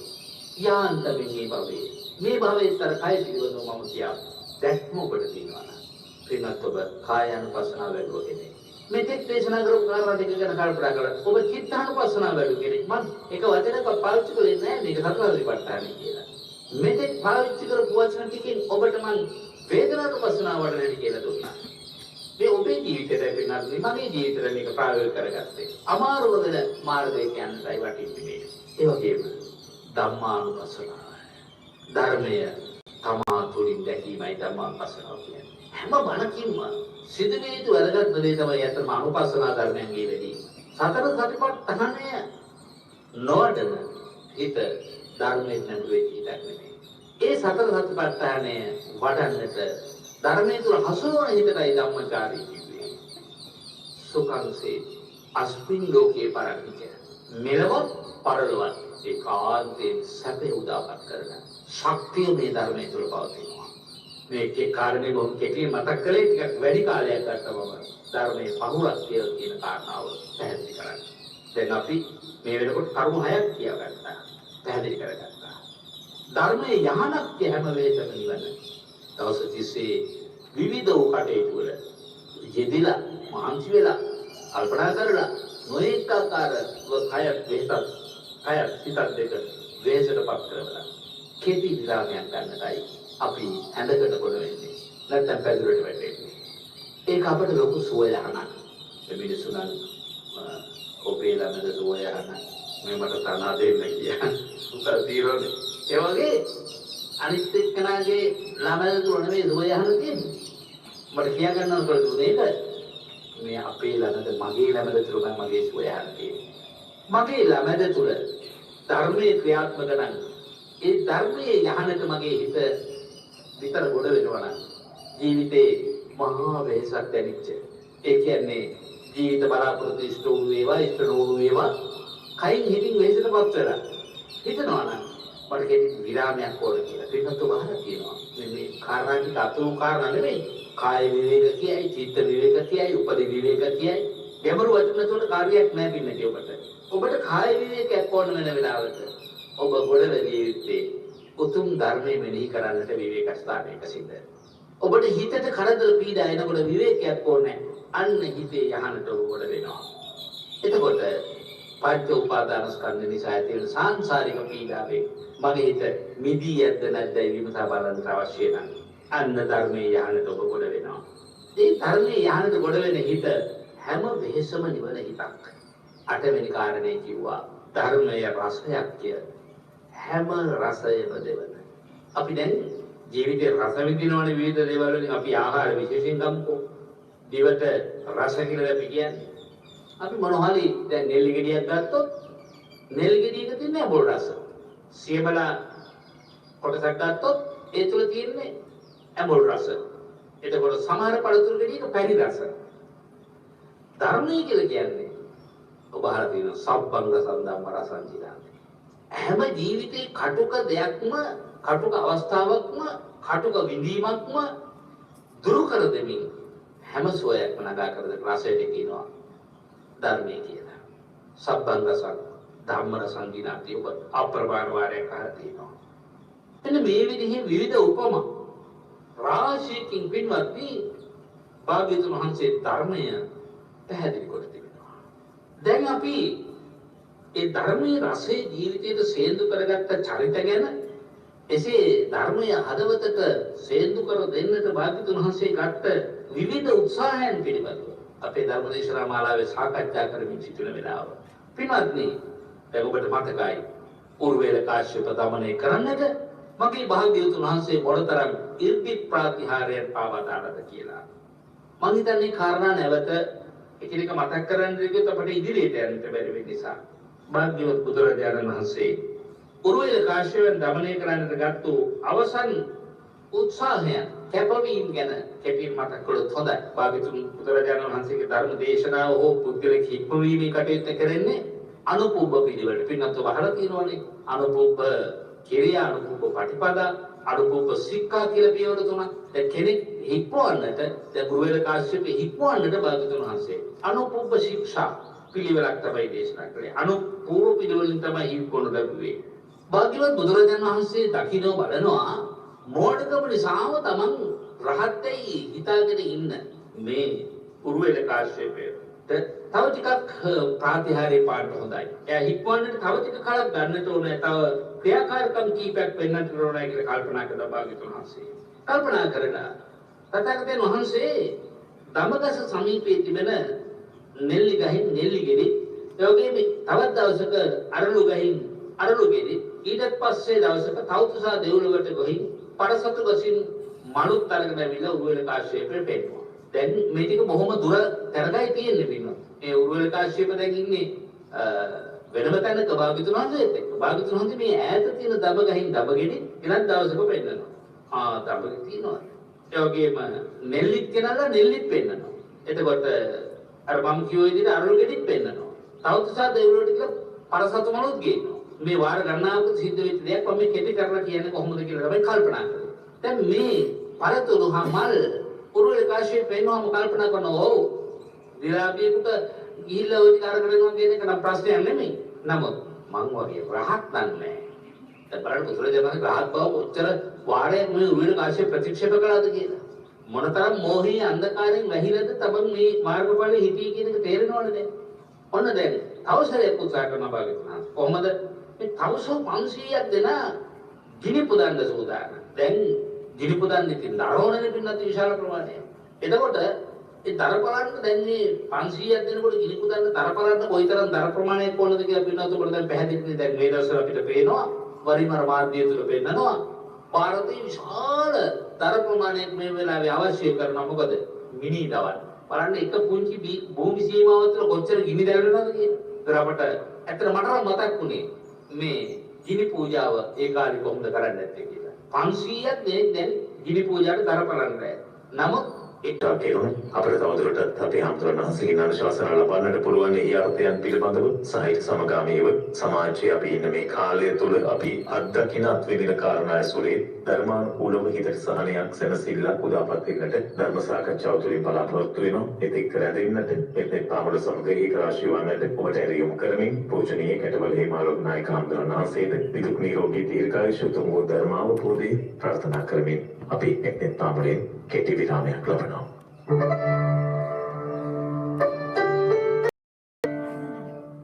අපි නැවතත් සම්බන්ධ වෙනවා මෙතෙන් පාමුල සමග ධර්ම සාකච්ඡාවයි ආරම්භ කරන්නට සූදානම් වෙන්නේ. හරියටම අපි ඔබට සිහිපත් කරනවා ඉදිරියේ වස් ආරාධනා කරන පින්කම් වෙන කාලේ තව සතියකින් ලබන සිකුරාදා පුර පසළොස්වක පොහොය දිනේ යෙදෙන්නේ. ඒ සමගාමීව ලංකාවේ විහෙර විහාරස්ථානවල අපේ ගෞරවනීය මහා සංඝරත්නයෙන් වස් සමාදන් වෙනවා. වස් අධිෂ්ඨාන කරමින් පසුව එළවෙන කාලය මම හිතන්නේ අපේ බෞද්ධයන්ට හරි වැදගත් වූ කාලයක්. ඒ නිසා ඒ වෙනුවෙන් අපි දැන් පටන්ව සූදානම් වෙනවා නෙත් රේඩියෝ මෙවර ධර්මන වතාවට සිදු කරනා වූ කටින මහා පුණ්‍යෝත්සව වෙනුවෙන් ගෞරවනීය මහා සංඝරත්නය ආරමුණු කරගෙන වස් ආරාධනා කිරීමේ පින්කම ලබන පුරපසළොස්වක පොහොය දිනේදී ඇසළ පුරපසළොස්වක පොහොය දිනේදී ඓතිහාසික බලංගොඩ කූරගල රජ මහා විහාරයේ පාදක කරගෙන සිදු කරනවා. අපි ඔබට ආරාධනා කරනවා එකතු වෙන්නට කියලා. හැබැයි කල්පනාවෙන් තමයි මේ කටයුතු වලට එකතු වෙන්නට ඕන. මොකද දැන් යම් සීමාවන් යම් ආකාරයකට ලිහිල් කරලා තිබෙන්නේ මේ නිරෝධායන නීති සමග. ඒ නිසා අපිට අවස්ථාව තිබුණත් අපි ඒ අවස්ථාව කොයි ආකාරයෙන්ද භාවිත කළ යුත්තේ කියන කාරණය පිළිබඳව අවබෝධයක් ඔබ තුළ තිබිය යුතුයි. අපි ඉදිරියේදී සම්බන්ධව කතා බහ කරමු. ඒ සියලු දේවල් එක්ක අපේ පසුගිය සතියේදී මේ විහාරස්ථානයේ සුවිශේෂී අවස්ථාවකට යොමු වුණා. ඒ තමයි මේ පුණ්‍ය භූමිය ඇසුරේ ශාසනයට එකතු වුණු ගෞරවනීය මහා සංඝරත්නය. විශේෂයෙන්ම අපි මේ සතුටෙන් සිහිපත් කරන්නට ඕන මේ වැඩසටහන් මාලාවත් එක තමයි මේ ගෞරවනීය මහා සංඝරත්නය නැත්නම් ගිහියන් විදිහට පැවිදි වීමට මේ පුණ්‍ය භූමියට අපේ හමුදුරණ වහන්සේගේ සෙවණේ සිට ධර්මය සොයන්නට එකතු වුණේ. ඉතින් මේ උතුම් වූ මහා සංඝරුවනේ ස්වාමීන් වහන්සේලා කිහිප නමක් උපසම්පදා භූමියට පැමිණීමේ පින්කමත් පසුගිය සතියේ තිබුණා. ඒක බොහොම සාර්ථකව සිදු වුණු පින්කම. අපි ඒ පිළිබඳව බොහොම ගෞරවයෙන් මේ වැඩසටහනේ සාකච්ඡාව ආරම්භයේදී සිහිපත් කරන්නට ඕන. අපි හැමදෙරම බොහොම සතුටින් සිහිපත් කළා. බොහොම සාර්ථක ලෙසින් පින්කම සිදු වුණායි කියන කාරණේ. අනෙක් පස්සේ විශේෂයෙන්ම ඔබට මතක ඇති අපි පසුගිය සතියේ කලින් සතියේ සිහිපත් කළා අර මොනරාගල නෙත් ශ්‍රාවක පින්නතුන් නෙත් පින්කමක් කරන්නේ කොතනද? නෙත් රේඩියෝ යම් පුණ්‍ය කටයුත්තක් කරන්නට පෙළඹෙනවා. මේ සෑම අවස්ථාවකදීම අවත් සමග අත්‍යල් බඳ ගන්නවා. තිරණකෝන් මහත්මයා ඇතුළු කණ්ඩායම ඔවුන් විසින් චෛත්‍ය කිහිපයක් පිරියම් කරලා සුදු පිරියම් කිරීමේ චෛත්‍ය ප්‍රතිසංස්කරණ කිරීමේ කටයුතු සිදු කරන්නට පෙළඹුණා ඔවුන්ගේ වියදමින්. ඒ අතරතුර අපි ඔබට සිහිපත් කළා උනට ඒ සඳහා අවශ්‍ය කරන පලංචි කට්ටලයක් ලබා දෙන්නට හැකියාවක් තිබෙනවා. ඒ කටයුතු වඩාත් පහසු වේවි කියලා. ඉතින් මේ මතක් කිරීමෙන් පස්සේ සිහිපත් කරන්නට ඕන අපේ නෙත් තහන මෙත් පාමුලට බොහොම කැමැත්තෙන් පසුවන ශ්‍රාවිකාවක් ඒ කටයුත්තට දායක වෙලා තිබෙනවා. මාළඹේ තලංගම උතුරු උඩවත්ත පාරේ අංක 919 නිවසේ පදිංචි දිලංකා නුවන්දිගාල්ලගේ මහත්මිය තමයි ඒ කටයුත්තට මේ යකඩ බට සහ ඒවට අර සවි කිරීමට අවශ්‍ය කරන කොකු සම්පාදනය කරලා තිබුණේ. එතුමියගේ ඒ පරිත්‍යාගයත් සමග ගලපැත්ත කිඹුලාගල රජ මහා විහාරස්ථානයේ චෛත්‍ය රජාණන් වහන්සේ අලුතෙලියක් කිරීමේ කටයුතු සිදු කරන්නට දැන් මේ තිරණකෝන් මහත්මිය කණ්ඩායම සූදානම් වෙලා තිබෙනවා. එතුමිය මලිත් මිහිරංග මහතාගේ මෑණියන්ට හා පියාණන්ට දීර්ඝායුෂ ප්‍රාර්ථනා කිරීම, ඒ වගේම සනුල් මිදුවර හා එෂානා පෘත්‍රී දරුවන්ට නිරෝගී සුවය ප්‍රාර්ථනා කිරීමත් එතුමියගේ අරමුණක් කියලා අපේ තිරණකෝන් මහත්මිය සිහිපත් කළා. මම හිතන්නේ මේ සියලු අපේක්ෂාවන් සඵල වේවායි කියලා ප්‍රාර්ථනා කරමින් එතුමියට අපි පුණ්‍ය අනුමෝදනා කරන ආශිර්වාද කරනවා. ඒ සිහිපත් කිරීමත් එක්ක අද සාකච්ඡාව ආරම්භ කරන්නට අපි හමුදුරන් වහන්සේ වෙතට යොමු වෙන්නේ. අපි හමුදුරනේ අපි සාකච්ඡාව ආරම්භ කරමු. උපසම්පදා පින්කම පිළිබඳව පහුගිය සතියේ වැඩි වශයෙන් සාකච්ඡාවේදී සිහිපත් කළ නිසා කොහොමද උපසම්පදාව කොතරම් වටිනවද කියලා පින්කම බොහොම සාර්ථකව සිදු වුණා කියලා වහන්සේ සිහිපත් කළා. ඒ සඳහා මේ කයිරෙන් සහයෝගය ලබා දුන්න හැමට පුණ්‍ය අනුමෝදනා කරමින් සාකච්ඡාවට ප්‍රවේශයක් ගන්න ඔබ වහන්සේට ආරාධනා කරනවා. වාසනාවන්ත ධර්මකාමී ශාසනයේ චිරජීවනයේ කැමති පින්වත්නි, භාග්‍යවත් බුදුරජාණන් වහන්සේගේ උතුම් ධර්මය සංවාද කරන්නට එහෙම නැත්නම් සංගායනා කරන්නට පළවෙනි ධර්ම සංගායනාව ආරම්භ කළ වෙලාවේ පළමුවෙන්ම සංගායනා කළ යුත්තේ ධර්මයේද විනයද කියන මතය ඉස්මතු වුණා. ඒ වෙලෙහි තහවුරු වෙච්ච දේ තමයි විනය තමයි පළමුවෙන් සංගායනා කළ යුත්තේ කියලා. විනයෝ නාම ශාසනසායෝ විනයන් ටිකේ ශාසනන් ටිකක් හොති. ශාසනයගේ පැවැත්ම චිරජීවනයේ ගොඩ නැගෙන්නේ විනය මත. යම් කිසි කෙනෙක් ශාසනයගේ විනය වෙනුවෙන් යම් කිසි කැපවීමක් සිදු කරනවාද ඒ පින්කම ඉතා බලවත්. ශාසනයට ආයුෂ පූජා කිරීමක්. මේ පූජා භූමිය තුල පෙරවරුණ පුතා සිහිපත් කළ පරිද්දෙන් පස්කමක් උපසම්පත්තියට පත් කරන්නට අපට අවකාශ සැලසුණා. පින්වත්නි, මේ ශාසනයගේ ආයුෂය පවතින්නේ උපසම්පන්න භික්ෂුන් වහන්සේලා වැඩි ඉන්න තරමට. පින්වත් ඔබ දන්නවා ලංකා ශාසන ඉතිහාසය ගැන කල්පනා කරලා වරින් වර එකදු උපසම්පන්න භික්ෂුවක්වත් සොයාගත නොහැකි තරමට ශාසනයේ පරිහානියටපත් වුණා ඉතිහාසය. එතකොට වරින් වර රාමාංජ දේශයට, අමරපුර දේශයට රාජකීයන්ගේ අනුග්‍රහය ඇතුව දූත පිරිසවල උපසම්පන්න භික්ෂූන් වැඩමවීමේදී උපසම්පත්තිය පිහිටුවන ගොය තුලින් තමයි අද දක්වා ශාසනය පවතින්නේ. අපට මේ පූජා භූමියේ ශාසනය වඩා ස්ථාවර කිරීම සඳහා පස්කමක් උපසම්පදා කරගන්නට අවස්ථාව සැලසුණා. ඒ සඳහා අපට අප්‍රමාණ කරුණාවෙන් මෛත්‍රියෙන් අනුග්‍රහ දක්වා වදාළ ශ්‍යාමෝපාලී මහානිකායේ රංගිරි දඹුළු විහාර පාර්ශවයේ ශ්‍රීමත් මහානායක මාහිමිපාණන් වහන්සේ, අනුනායක මාහිමිපාණන් වහන්සේ ප්‍රධාන මේ සත්වර්ගික කාරක සංඝ සභාවේ මහා ස්වාමීන් වහන්සේලා දැක්වූ උපකාරය මෛත්‍රිය මේ වෙලාවේ ගෞරවයෙන් සිහිපත් කරමින් අපේ ශ්‍රීමත් මහානායක මාහිමිපාණන් වහන්සේ, අනුනායක මාහිමිපාණන් වහන්සේ ප්‍රධාන ඒ කාරක සංඝ සභික සියලු මහා ස්වාමීන් වහන්සේලාට අපගේ ගෞරවය වේවා, නමස්කාරය වේවා කියා පළමුවෙන් ප්‍රාර්ථනා කරන්නට ඕනේ. ඊට අතිරේකව අපේ උපසම්පදා භූමියට පිටත්ව ගිය මොහොතේ සිට ආපසු පැමිණෙන මොහොත දක්වා සිය නිවස දන් සරක් බවට පත් කරගෙන අපේ දඹුල්ලේ වීරසිංහ පින්වත් මහත්මානන්ද මැතිණිය කුලවංශයේ මව්පියන් වහන්සේලා එවැගේම සහෝදර සහෝදරියන් දූපතුන් ආදී සියල්ලෝ එක්ව උදෑසන දාණය දහවල් දාණය සවස ගිලම්පස සියලු දෙනා වහන්සේලා වෙත පිරිනම අපට ලොකු අනුග්‍රහයක් දක්වන ලැබුවා. ඒ සඳහා මා විශේෂයෙන් හදපිරි පුණ්‍ය අනුමෝදනාව මේ වෙලාවේ සිද්ධ කරන්නට ඕනේ. ඒ වගේම ස්වාමීන් වහන්සේලාගේ නිවස්වලින් උන්වහන්සේලාගේ උපසම්පත්තිය පහසුවෙන් කරගෙන යාම සඳහා අවශ්‍ය බොහෝ සහයෝගයන් අපට දක්වනු ලැබුවා. ඔගේ මේ පූජා භූමියේ වැඩ සිටින ස්වාමීන් වහන්සේලා, ඔගේ මෙහෙණින් වහන්සේලා විශාල ප්‍රමාණයක් විශාල ශක්තියක් ලබා දුන්නා. ඒ උපසම්පදා මහා පුණ්‍ය කර්මය සම්පූර්ණ කර ගැනීම සඳහා. ඒ හැම දිනාටම පොදුවේ පුණ්‍ය අනුමෝදනා කරමින් හැමතෙම නිවන් පිණිස යන ගමනට පාරමිතාවක් වේවා කියා ප්‍රාර්ථනා කරන්න කැමැතියි. මේ සම්බුද්ධ ශාසනයේ චිරජීවනයේ ගොඩනැගෙන ඊළඟ කාරණේ තමයි තුන්බෝ පිහිටුවීම හා පිහිටුවා ලෝ තුන්බෝමිය. එහෙම නැත්නම් පාරිභෝගික උද්දේශික ආදී මේ චෛත්‍යයන්ගේ පැවැත්ම ගොඩනගා ගැනීම සඳහා යමෙක් යම් උපකාරයක් ශක්තියක් ලබා දෙනවා නම් එය ශාසනයේ චිර පැවැත්මට හේතු වන කාරණාවක්. පරණපුත සීපත් කළා වගේ පෙතෙනපොන් මහත්මා ප්‍රධාන කණ්ඩායම ඒ වගේ දුෂ්කරතා ඇති විහාරස්ථාන සොයාගෙන ගිහින් සිද්ධ කරන මහා මෙහෙවර නැවත නැවතත් අපි ශාසනයේ කටයුතු ගැන උපේක්ෂකව අප්‍රමාණව සතුටු වෙන වික්ෂුන් වහන්සේලා හැටියට අපේ ආශිර්වාදය පිරිනමන්න ඕනේ. මේ ශ්‍රී ලංකා මහත්මිය සිද්ධ කළ විශේෂ අනුග්‍රහය පුණ්‍ය අනුමෝදනා පූර්වක අපි මේ මොහොතේ නැවත නැවත සිහිපත් කරමින් දානං සග්ගස්ස සෝපාන දානේ ස්වර්ගයට යන්නට හිමිමඟ. දැන් චෛත්‍ය ගොඩනගගෙන යන එකට හිමිමඟක් ඕන කරනවා කියලා කිව්වේ. ඒ හිමිමඟ සකස් කරලා දුන්න ශ්‍රී ලංකා පින්නත් මහත්මිය. ඒ නිසා නිවන නම් වූ ස්වර්ගයටම ගොඩනැගෙන තරමට මේ උතුම් මානසංසය ඔබතුමිය ඇතුළු පවුලේ හැමතෙම හේතු වේවා. තවත් එබඳු අවශ්‍යතා සොයා බලමින් කටයුතු කරන්නට අපේ දායක දායිකාවන්ට සිත් පහළ වේවා කියා මා විශේෂයෙන් ප්‍රාර්ථනා කරනවා. හොඳයි, ආශිර්වාදය පුණ්‍ය අනුමෝදනාව සියල්ල කැටිකොට අපි ධර්මයේ ඔබගේ හිතට ලං කරන්නට උත්සාහ කරනවා. මෙත් පාමුලින් බොහෝ දෙනෙක් කතා කරලා කියන්නේත් එහෙමයි. අපි කැටවල හේමාලෝක හඳුරු බණ කියනකොට හිතට බොහොම ළඟයි කියලා. බොහොම තදින් හිතට දැනෙනවා කියලා. ධර්මයේ වැළඳ ගන්නට ඒ හේතුවක්ම වෙනවා කියලා බොහෝ දෙනා සතුටෙන් සිහිපත් කරනවා. ඉතින් මේ අය වෙනුවෙනුයි අපි මේ ධර්ම දේශනාව ධර්ම සාකච්ඡාව ඔබට සමීප කරවන්නේ. තවදුරටත් ඉදිරියේදී ළඟභාවය ප්‍රායෝගිකව ලං කරන්නට අවස්ථාවක් තිබෙනවා. හැබැයි මේ තිබෙන කොරෝනා වසංගතය අපිට බාධාවක් වෙලා තිබුණා. දැන් සංචරණ සීමාවන් යම් විහිල් මට්ටමකට පත් කරලා මේ පුණ්‍ය සිද්ධාස්ථානවල පින්කම් කිරීමට නැත්නම් පුණ්‍ය සිද්ධාස්ථානවලට ශ්‍රාවකයන්ට එකතු වීමට අවස්ථාව උදා කරලා තිබෙන්නේ. අපි හැබැයි අර වඳින්න ගිය දේවල් ඉහි ගඩා ගන්නවා වගේ වැඩකට නම් පත් කරගන්න හොඳ නැහැ මේ. අපිට අවබෝධයක් තිබෙන්නේ නැති වුණොත් එහෙම අපේ ගෞරවනීය ස්වාමීන් වහන්සේලා ඒ වගේම ඔබ අපත් සියලු දෙනාම අසරණ භාවයට පත් වෙවි නැවත මේ කොරෝනා වෛරසයටම ගොදුරු වේවි. ඒ නිසා හැරපු පන්සල වහන තත්වයට පත් කරන්නේ නැතුව කටයුතු කරන්නට ඔබට ආරාධනා කරනවා. අපි අර සිහිපත් කරන්නේ රේඩියෝවේ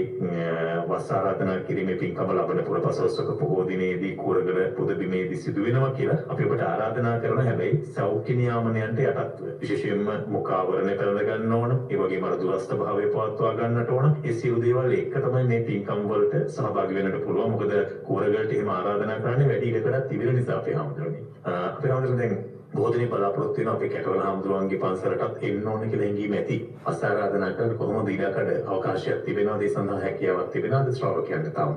සදැති වාසනාවන්ත පින්වත්නි, පින්නති ඔබට අපි ගිය ඉරු දිනක් ඊට පෙර ඉරු දිනක් සිහිපත් කළා මේ වස්තු මාසය තුලට දායකත්වයේ සපයන්නට පින්නත් ඔබට පුළුවනි කියා. බොහෝ දෙනාට ඒ කාරණා විතර හොඳට පැහැදිලිලා තිබුණේ නැහැ. ඒ නිසා වරින් වර දුරකථන අනිවිඩ ලැබුණා. නමුත් එක දුරකථනයකට පිළිතුරු දෙමින් ඉන්න වෙලාවේ තව දුරකථන ගණනාවක් එනවා. එතකොට අපිට ඒවට පිළිතුරු දී ගත නොහැකි අවස්ථාවකටපත් වුණා. ඒ නිසා පොදුවේ මේ කාරණා ටික සිහිපත් කරන්නේ. ඔබ හැමදෙනාම වැස්සලු පූජාවේ සිට කටන පින්කම දක්වා මේක හොඳට අහගන්න.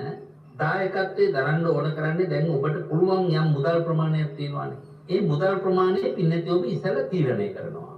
තීරණය කරන මාසිකව වාරික වශයෙන් වාරික 3කදී ඒ බරපැන ගෙවුවක් කමක් නැහැ. අපිට දැනුවත් කරන්න ඕන අපිට මෙච්චර බරපැන තරන්න පුළුවන්. මොකද එතකොට අපිට කටින පින්කම දක්වා යන වියදම මේ ප්‍රමාණය කියනුයි පවත්වාගෙන යන්න පුළුවන් කියන එක අපිට තීරණය කරගන්න පුළුවන්. එතකොට දැන් වැසිසලු පූජාව සිද්ධ වෙන්නේ 23 වෙනි සිකුරාදානේ ලබන පොය දවසේ. පොය දවසේ දෙන්නේ. නමුත් තවමත් මේ භූමියට පැමිණෙන්නේ විවිධ පළාත්වල පිරිස නිසා භූමියේ තියෙන ඉඩකඩ ප්‍රමාණය සීමා සහිත නිසා එහෙමයි.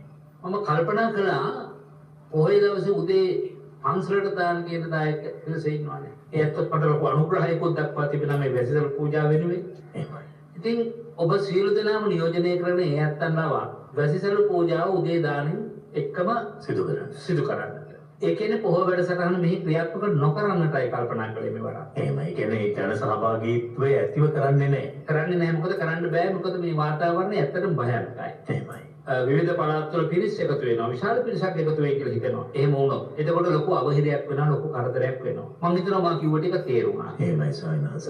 හොඳයි මට හිතෙන්නේ ඇත්තටම ඒ තමයි අවශ්‍ය වෙන්නේ. මොකද තමන් වහන්සේලාම තේරුම් ගන්න ඕන තමන් වහන්සේලා වැඩ ඉන්න පුණ්‍ය භූමියට කොතරම් ජනකායක් එකතු කරන්න පුළුවන්. ධර්මශාලාවේ ඉඩකඩ කෙසේද? සහ ඒ ස්වාමීන් වහන්සේ ඇසුරේ යමක් ප්‍රකාශයට පත් කළ එක අපි දැන් කැටවල හමුදුරෝ කිව්වහම රටේ විවිධ පැති වලින් ඕන තරම් මිනිස්සු ඉන්න කැමති. බොහොම කැමැත්තෙන් එනවා. ඒ වගේ තත්ත්වයක් තුළ ඒ අය අනුතරේ හෙලනවාද නැද්ද කියලා උන්වහන්සේ තීරණය. ඒ නිසා තමයි මම හිතන්නේ මේ දේ පැහැදිලි කරේ. මොකද එහෙම නැති වුණොත් නැවතත් ඔන්ලයින් ක්‍රමයකට තමයි පන්සල් යන්න වෙන්නේ. මොකද මම දැක පහුගිය පුරපසළොස්වක බොහෝ දවසේ රුවන්වැලි සෑයට එහෙම ගිහිලා තිබ්බ ඔන්ලයින් විදිහට. එහෙම මේ කම්පියුටර් එකකින් එහෙම නැත්නම් ජාග්‍රම දුරකථනයෙන් යන්න පුළුවන්. ඇතුළට ගිහිල්ලා ඔන්න එක තැන් ඇඳගෙන එහෙම ඇවිදගෙන වගේ යන්න තිබ්බා ඔන්ලයින් ක්‍රමයට. ඒක අපේ හැමදේම ඔන්ලයින් ක්‍රමයකට හැදීගෙන ආවත් තමයි අධ්‍යාපනයත් එහෙමයි එහෙම ප්‍රත්‍යක්ෂපත් වෙලා ආවේ. හැබැයි ඉතින් ඒක නෙමෙයි ප්‍රායෝගික වටිනාකම. අපි ධර්මයේ නිරනවා නම් ඒ සඳහා තැන කොතන වුණත් හදවතින් යමුනා නම් ඒක හරි වැදගත් කියන කාරණේ අර ධර්මදේශනාවෙත් සිහිපත් කළා. අපි අර ඔන්ලයින් කියපු හින්දා පහුගිය දවස්වල ඔන්ලයින් හරි කතා බහක් ආවා අපි හඳුනන්නේ මේ අධ්‍යාපනයේ පැත්තේදී වහන්සේ ගුරුවරයෙකු විදිහට මේ දරුවන්ගේ බොහොම සමීපව දැනස පහදපු ස්වාමීන් වහන්සේලා මම ඒ නිසා මම හිතනවා මේ අවස්ථාවේ වහන්සේ යම් අනුශාසනාවක් කළොත් දෙපාර්ශ්වයෙන් එක පැත්තකදී යම් පාලකයන් එක අර්ථයෙන් මේ ගුරුවරුන් හඳුනන අවස්ථාව අපි දැක්ක. අනෙක් පස්සෙන් ගුරුවරුන් මේ සම්බන්ධව ක්‍රියාත්මක වීමේදී දරුවන්ට මේ කාලේ තිබුණේ අධ්‍යාපනය ලබන්නට ඔන්ලයින් ක්‍රමේ නැත්නම් මාර්ගගත ක්‍රමය එයත් නැති වුණ අවස්ථාවලටපත් වුණා. දැන් යම් කර්මකින් යම් මේ ක්‍රමවේදේ නැවතත් ක්‍රියාත්මක වෙනවා. මම හිතනවා මේ දෙපැත්ත බලලා වහන්සේට අනුශාසනා කරන්න පුළුවන් නම් ඒක හරි වැදගත් කියලා. ඔව් භාග්‍යවත් බුදුරජාණන් වහන්සේගේ ධර්මයේ ඔස්සේ නම් අපි යම්කිසි ඉල්ලීමක් දිනා ගැනීමට ක්‍රියාත්මක වීමේදී දෙපැත්ත බලන්න ඕන. මොකද්ද? අත්ත දත්තං තමන්ගේ පැත්ත. තමන්ගේ බලාපොරොත්තු ඉෂ්ට කරගන්න නම් මොකද්ද කරන්න ඕන? ඒ කරන ක්‍රියාව අනුන්ට පරිබෝධයක් නොවෙන්නට. කරත් එහෙම. අන් අයට පාඩුවක් නොවෙන්න. ඒක ඉෂ්ට කරගන්න පුළුවන් නම් හොඳයි. අපිට මේක බොහොම සංකීර්ණ ලෙස කතා කරන්න තියෙන කාරණාවක්. ලෝකේ රටවල් අතර සමහර වෙලාවට තමන්ගේ ඉල්ලීම සමූහයක් වේ අස්සන සහිතව එක්කෙනෙක් රටේ ජනනායකයට ඉදිරිපත් කළාම ජනනායකයා ඒකට නම්‍යශීලී වෙලා ඉතා ඉක්මනින් ප්‍රතිචාර දක්වනවා. එහෙමයි. දැන් වල උද්ඝෝෂණය කිරීම බොහෝ රටවල් වල අඩුයි. නමුත් ලංකාව වගේ රටක් ගත්තම කනගාටුවෙන් සිහිපත් කළ යුතු තියෙනවා උද්ඝෝෂණයක් නොකොට ආරංචියක් උඩ වාඩි වෙලා සති ගණන් මාස ගණන් එකටම ආහාර වර්ජනය කරලා හෝ මොකක් හරි ඒකට සත්‍යග්‍රහයක් නොකොට කිසි දෙයක් මෙරටේ දිනා ගන්න බෑ. එහෙමයි. ඒ නිසා දිගින් දිගටම දැන් අපිට පේනවා දැන් පහුගිය කාලේ අපි සෞඛ්‍ය අංශය කරගන්න දැක්කා. සෞඛ්‍ය අංශයෙන් අපි කටයුතු. ඊට පෙර නැගෙනහිර ජැටිය ගැන උද්ඝෝෂණ ආවා. දැන් මේ වෙලාවේ වෙලා තියෙන අලුත්ම උද්ඝෝෂණය තමයි උද්ඝෝෂණ පෙළ අතරේ අධ්‍යාපන උද්ඝෝෂණය. ගුරුවරුන්ගේ උද්ඝෝෂණය. ඉතින් අපි හැමෝම ජීවිතේ යම් තැනකට පැමිණලා තියෙනවා නම් ඒ පැමිණලා තියෙන ගුරුවරු නිසා. එහෙමයි. ඒ නිසා ගුරු ගෞරවය කියන එක අපේ හදවත් පුරාවට තියෙන්නට ඕනේ. මට උගන්වපු ගුරුවරයෙක් විතරක් නෙමෙයි. අපේ දැන් වර්තමාන පරම්පරාවට උගන්වන ගුරුවරු ගැන අපේ ලොකු ආදරයක් භක්තියක් තියෙන්න ඕනේ. එහෙමයි. අපි හිතමු ජාතියේ ආරක්ෂාවෙන් කටයුතු කරන ත්‍රිවිධ හමුදාවේ පොලිසිය අයට අපේ රණ විරුව කියලා ලොකු ගෞරවයක් තියෙනවා. ඒ තමන්ට රැකවල් සැලසෙන නිසා මේ රට වෙනින් යමක් කරන නිසා. ඒතකොට මේ ගුරුවරු කියලා කියන්නේ පුදුමාකාර විදිහේ ජීවිතයට පහන් ආලෝකයක් ඇත්තටම. දරුවන්ට ගුරුවරයාගේ ආශ්‍රය ආලෝකය නොලැබෙන්නට වුන් ගමන් කරන අඳුරේ දවසින් දවස පරිහානියටපත් වෙනවා. දැන් මේ මොහොත වන විට ගුරුවරයා හා ශිෂ්‍යයා බොහෝ විට දුරස්ත භාවයෙන් යුක්ත අධ්‍යාපන රටාවක නියැලීලා ඉන්නේ. එහෙමයි. දැන් මෙබඳු වෙලාවක හැකි ඉක්මනින් ගුරුවරුන්ගේ ගැටලුවක් තියෙනවා නම් පාලකයාගේ යුතුයකම තමයි උද්ඝෝෂණය නොකර කිසිවක් දිනාගත නොහැකි නිසා තමයි ගුරුවරු පාරට බහැලා තියෙන්නේ. නමුත් ඒ ගුරුවරුන්ට නිග්‍රහශීලී විදිහට වචන පාවිච්චි කරන රටක අපි ජීවත් වෙන්නේ. එහෙමයි. ගුරුවරයා ගරුකොට සැලකිය යුතු වුණාට ඒ ගුරුවරයාට තමන්ගේ ගුරුවරයායි කියන හැඟීමෙන් ඕනනේ කතා කරන්නේ. ඔත අපේ රටේ පාලක පක්ෂයේ සමහර අය මොන වෙන විදිහේ මේ පහත් විදිහේ වචන වලින්ද ගුරුවරයා අමතලා තියෙන්නේ. එහෙමයි. ඒ තුළ ගුරුවරු වඩා කිපීමටපත් වුණා. ඒ නිසා ඔවුන් යම්කිසි මෙහෙවරකට නිරත වෙනවා නම් මේ මෙහෙවර නැවැත්තුවොත් තමයි රජයට දැනෙන්නේ. අපේ මිනිස්සුන්ට වෙලදාව දැනෙන්නේ නැහැ. අර අස්සදමසාරදී කියන සූත්‍රය කියන වගේ අශ්‍යයන් දමනය කරනකොට සමහර කෙනෙක් සංඥාවෙන්ම තේරුම් ගන්නවා කරන්න ඕන මොකක්ද කියන එක. සමහර අශ්වයෙක් කකුල් දෙක අතර කෙවිත යැවීමෙන් ලොම්වල කෙවිත යැවීමෙන් දැන ගන්නවා. සමහර කෙනෙකුට දැඩිස පහර දීමෙන්ම තමයි දැනුවත් කරන්න පුළුවන්. ඒ නිසා මේ රටට මේ පාලකයන් යවා දැනුවත් කරන්න නම් ඔය ටික තමයි කළ යුතු තියෙන්නේ. නමුත් ඒක පැයකින් දෙකකින් තුනකින් මුල් පියවර වශයෙන් කරනකොටම පාලකයා දැනගන්න ඕන මේක දිගින් දිගටම යන්න පුළුවන් එකක්.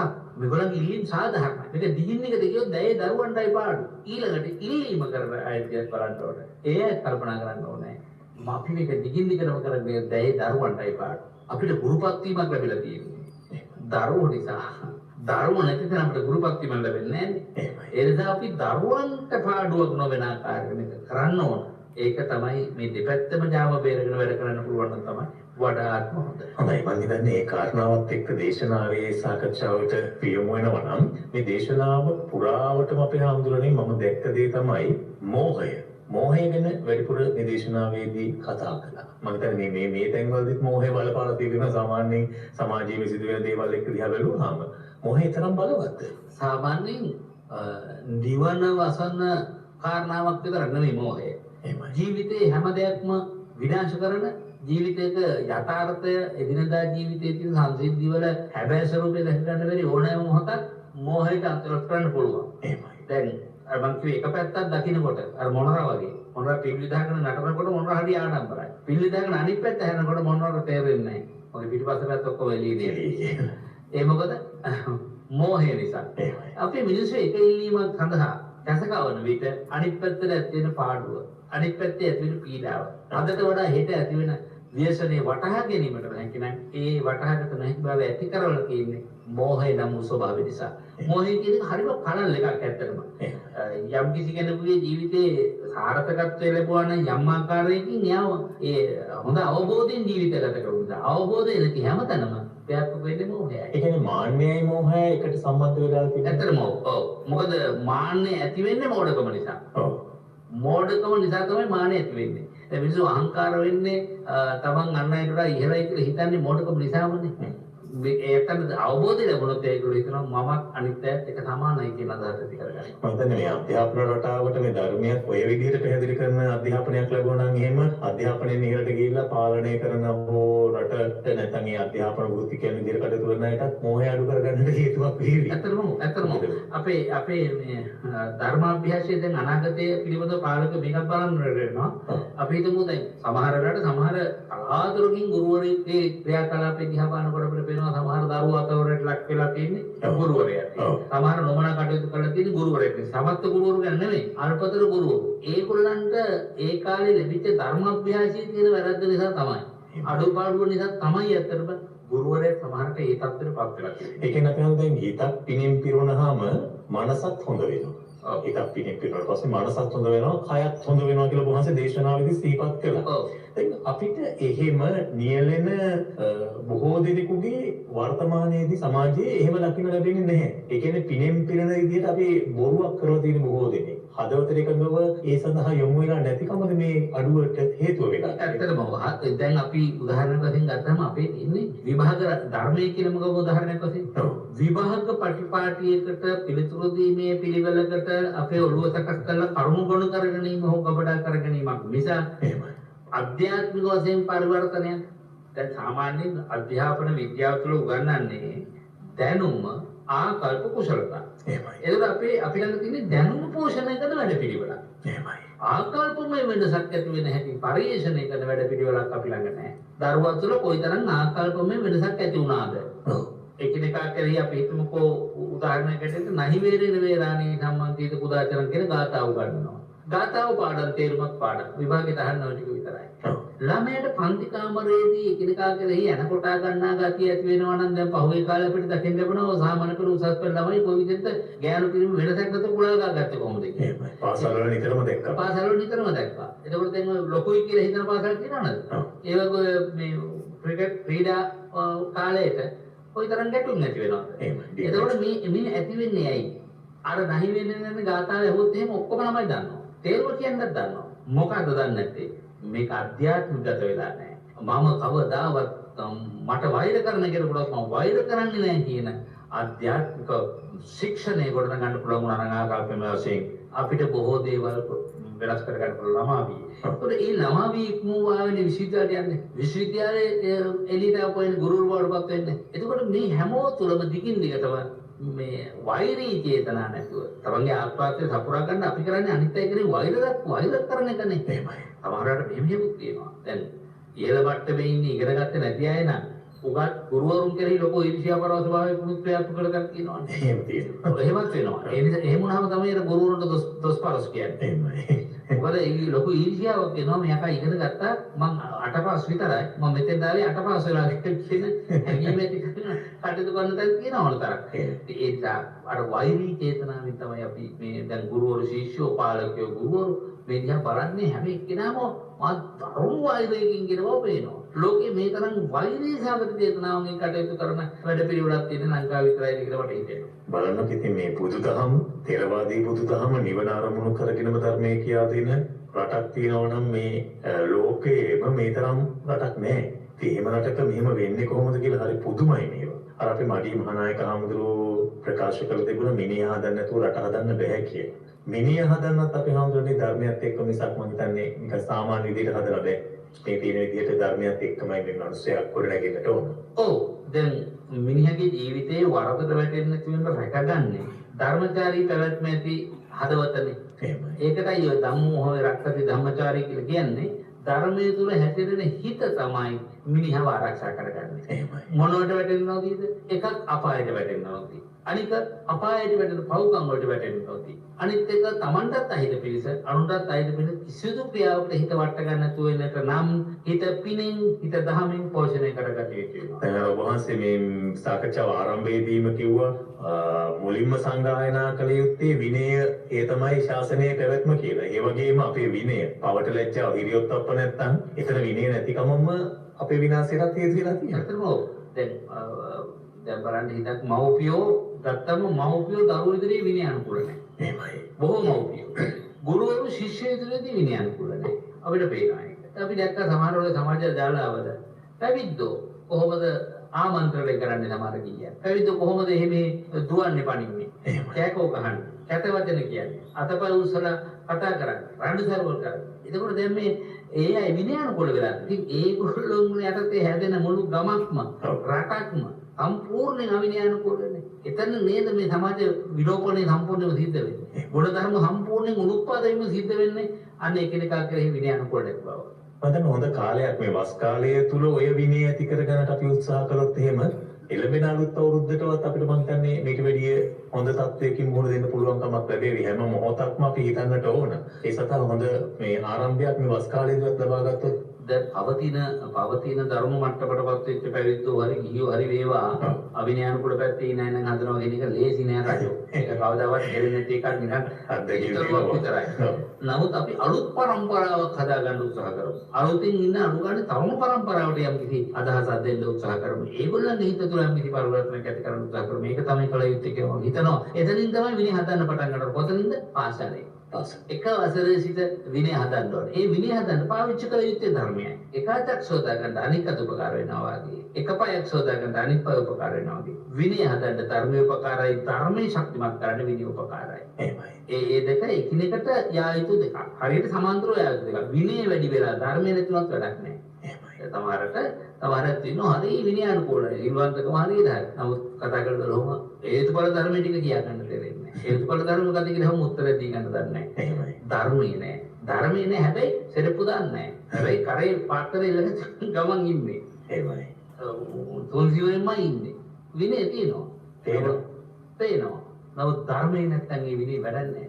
ඒක සමහර අයට හරියට ලස්සන ධර්මයේ තියෙනවා. ධර්මයේ තිබ්බට භික්ෂු සාරුප්‍ය කියලා જાතියක් තියෙනවා. ශ්‍රමණ සාරුප්‍ය. ශ්‍රමණේකට අවශ්‍ය කරන ධර්මතා. ඒ ශ්‍රමණ සාරුප්‍ය ඇත්තම නැති පැවිද්ද අපි දකින්නවානේ. අර මං කිව්වා වගේ පැවිද්ද. කලාතුරකින් පැවිද්දෙක්. හැබැයි ඒ එක පැවිද්දෙක් දෙන්නේ එහෙම වුණාම මුළු සංඝ පරම්පරාවටම ඇති වෙන්නේ මහත් වූ නිග්‍රහයක්. එතකොට අර හැදිච්ච පැවිද්දට ලොකු ප්‍රශ්නයක්.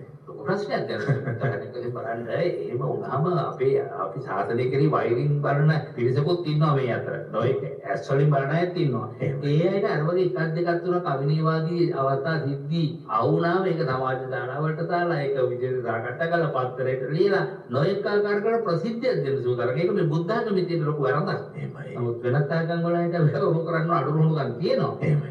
අපේ වගේ කැලෑ පත්‍ර ගන්න.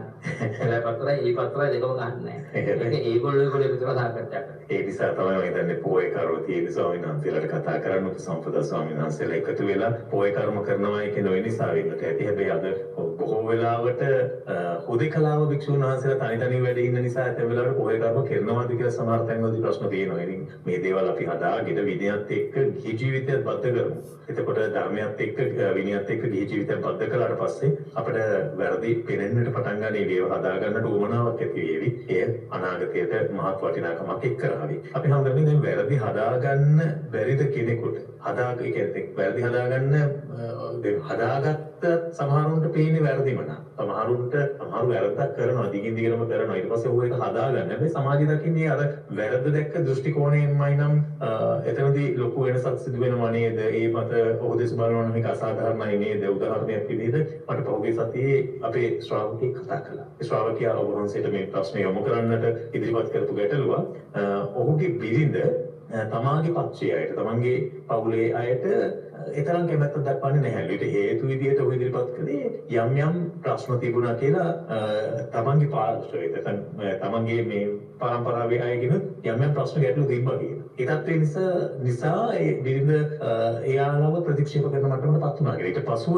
ඔහු සිහිපත් කරනවා දැන් ඒ වැරදි ඒ අය හදාගෙන. හැබැයි තාමත් බිරිඳ ඉන්නේ මට්ටමේ කියලා අඩුපාඩු වැරදි ඒව ගැනම හොය ඒවට ගැටෙමින් කටයුතු කරනවා කියන. දැන් ඒක පෞල් ජීවිතයට ප්‍රශ්නයක් කියලා තමයි සිහිපත් කළා. මෙහි අන් අයටත් පවුලටත් මේ වන හානිය නිසා මේ පිළිබඳව අද වැඩසටහන මේ ශ්‍රවණය කරනවා කියලා සිහිපත් කරනවා. මෙතන පාමුල බිරිඳයි ඔහුගේ ඒ පවුලේ බොහෝ වෙලාවට ඔබ වහන්සේට මේ සමතකරණය කරන්න නැත්නම් මේ තුල සිදුවෙනා වූ අනතුරු පිළිබඳ කෙනෙක් වැරදි දිගින් දිගටම කරන්නේ නැතුව නිවැරදි වුණාම වැරදි දෘෂ්ටි කෝණයෙන්ම බැලීම පිළිබඳව සහ ඒ මතම් පිටා කටයුතු කිරීම සම්බන්ධව සහ ඒ තමන්ගේ පවුලට බලපාන ආකාරය එතුමන් ඉදිරිපත් කළේ මේ ප්‍රශ්නේ පිළිබඳව වහන්සේගේ අනුශාසනාව. ඔව් පඩපොතේ තියෙනවා යෝච පුබ්බේ පවච්චිත්වා පච්චාසෝන පබජ්ජති සෝයිමා ලෝකම් පබාසේති අබ්බා මුත්තෝ තන්ති. දැන් සමාජයේ අපි හිතමු අඟුලිමාලය ධර්මයේ තුල අරගෙන වැළුවොත් අඟුලිමාල කියන කොයිතරම් භයානක කෙනෙක්.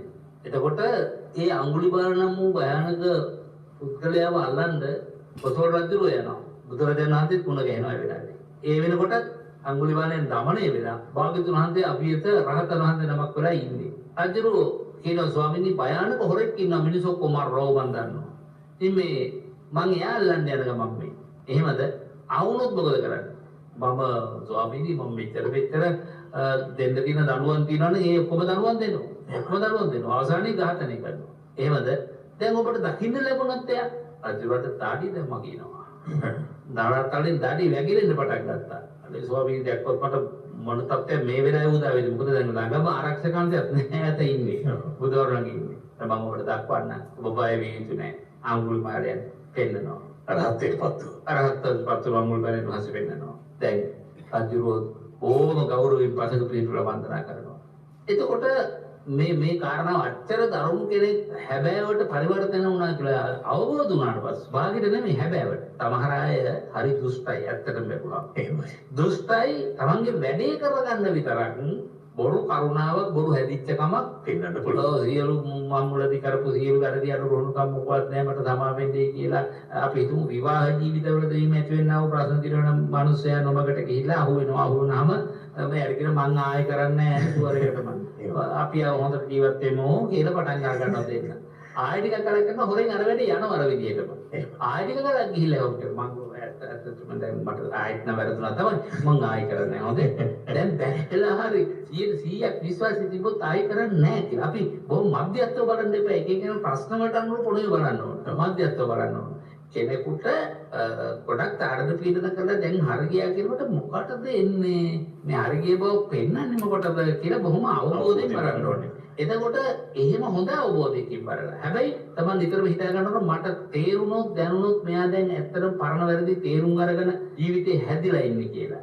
ඒ කියන්නේ බලන කෙනා තුල ඔව් මැදහත් තැනක ඉඳලාද බලන්න ඕනේ. දැන් පරණ වෛරයෙන්ම බලුවොත් එහෙම ඔක පේන එකක් නැති වෙයි. නෑ ඒක තමයි කියන්නේ. අපි පිරිමියා කියලා හිතමු. අපි කාන්තාව කියලා එයා පරාබෝ පරසමි ආශ්‍රයයක් අරගෙන ගියා කියලා හිතමු.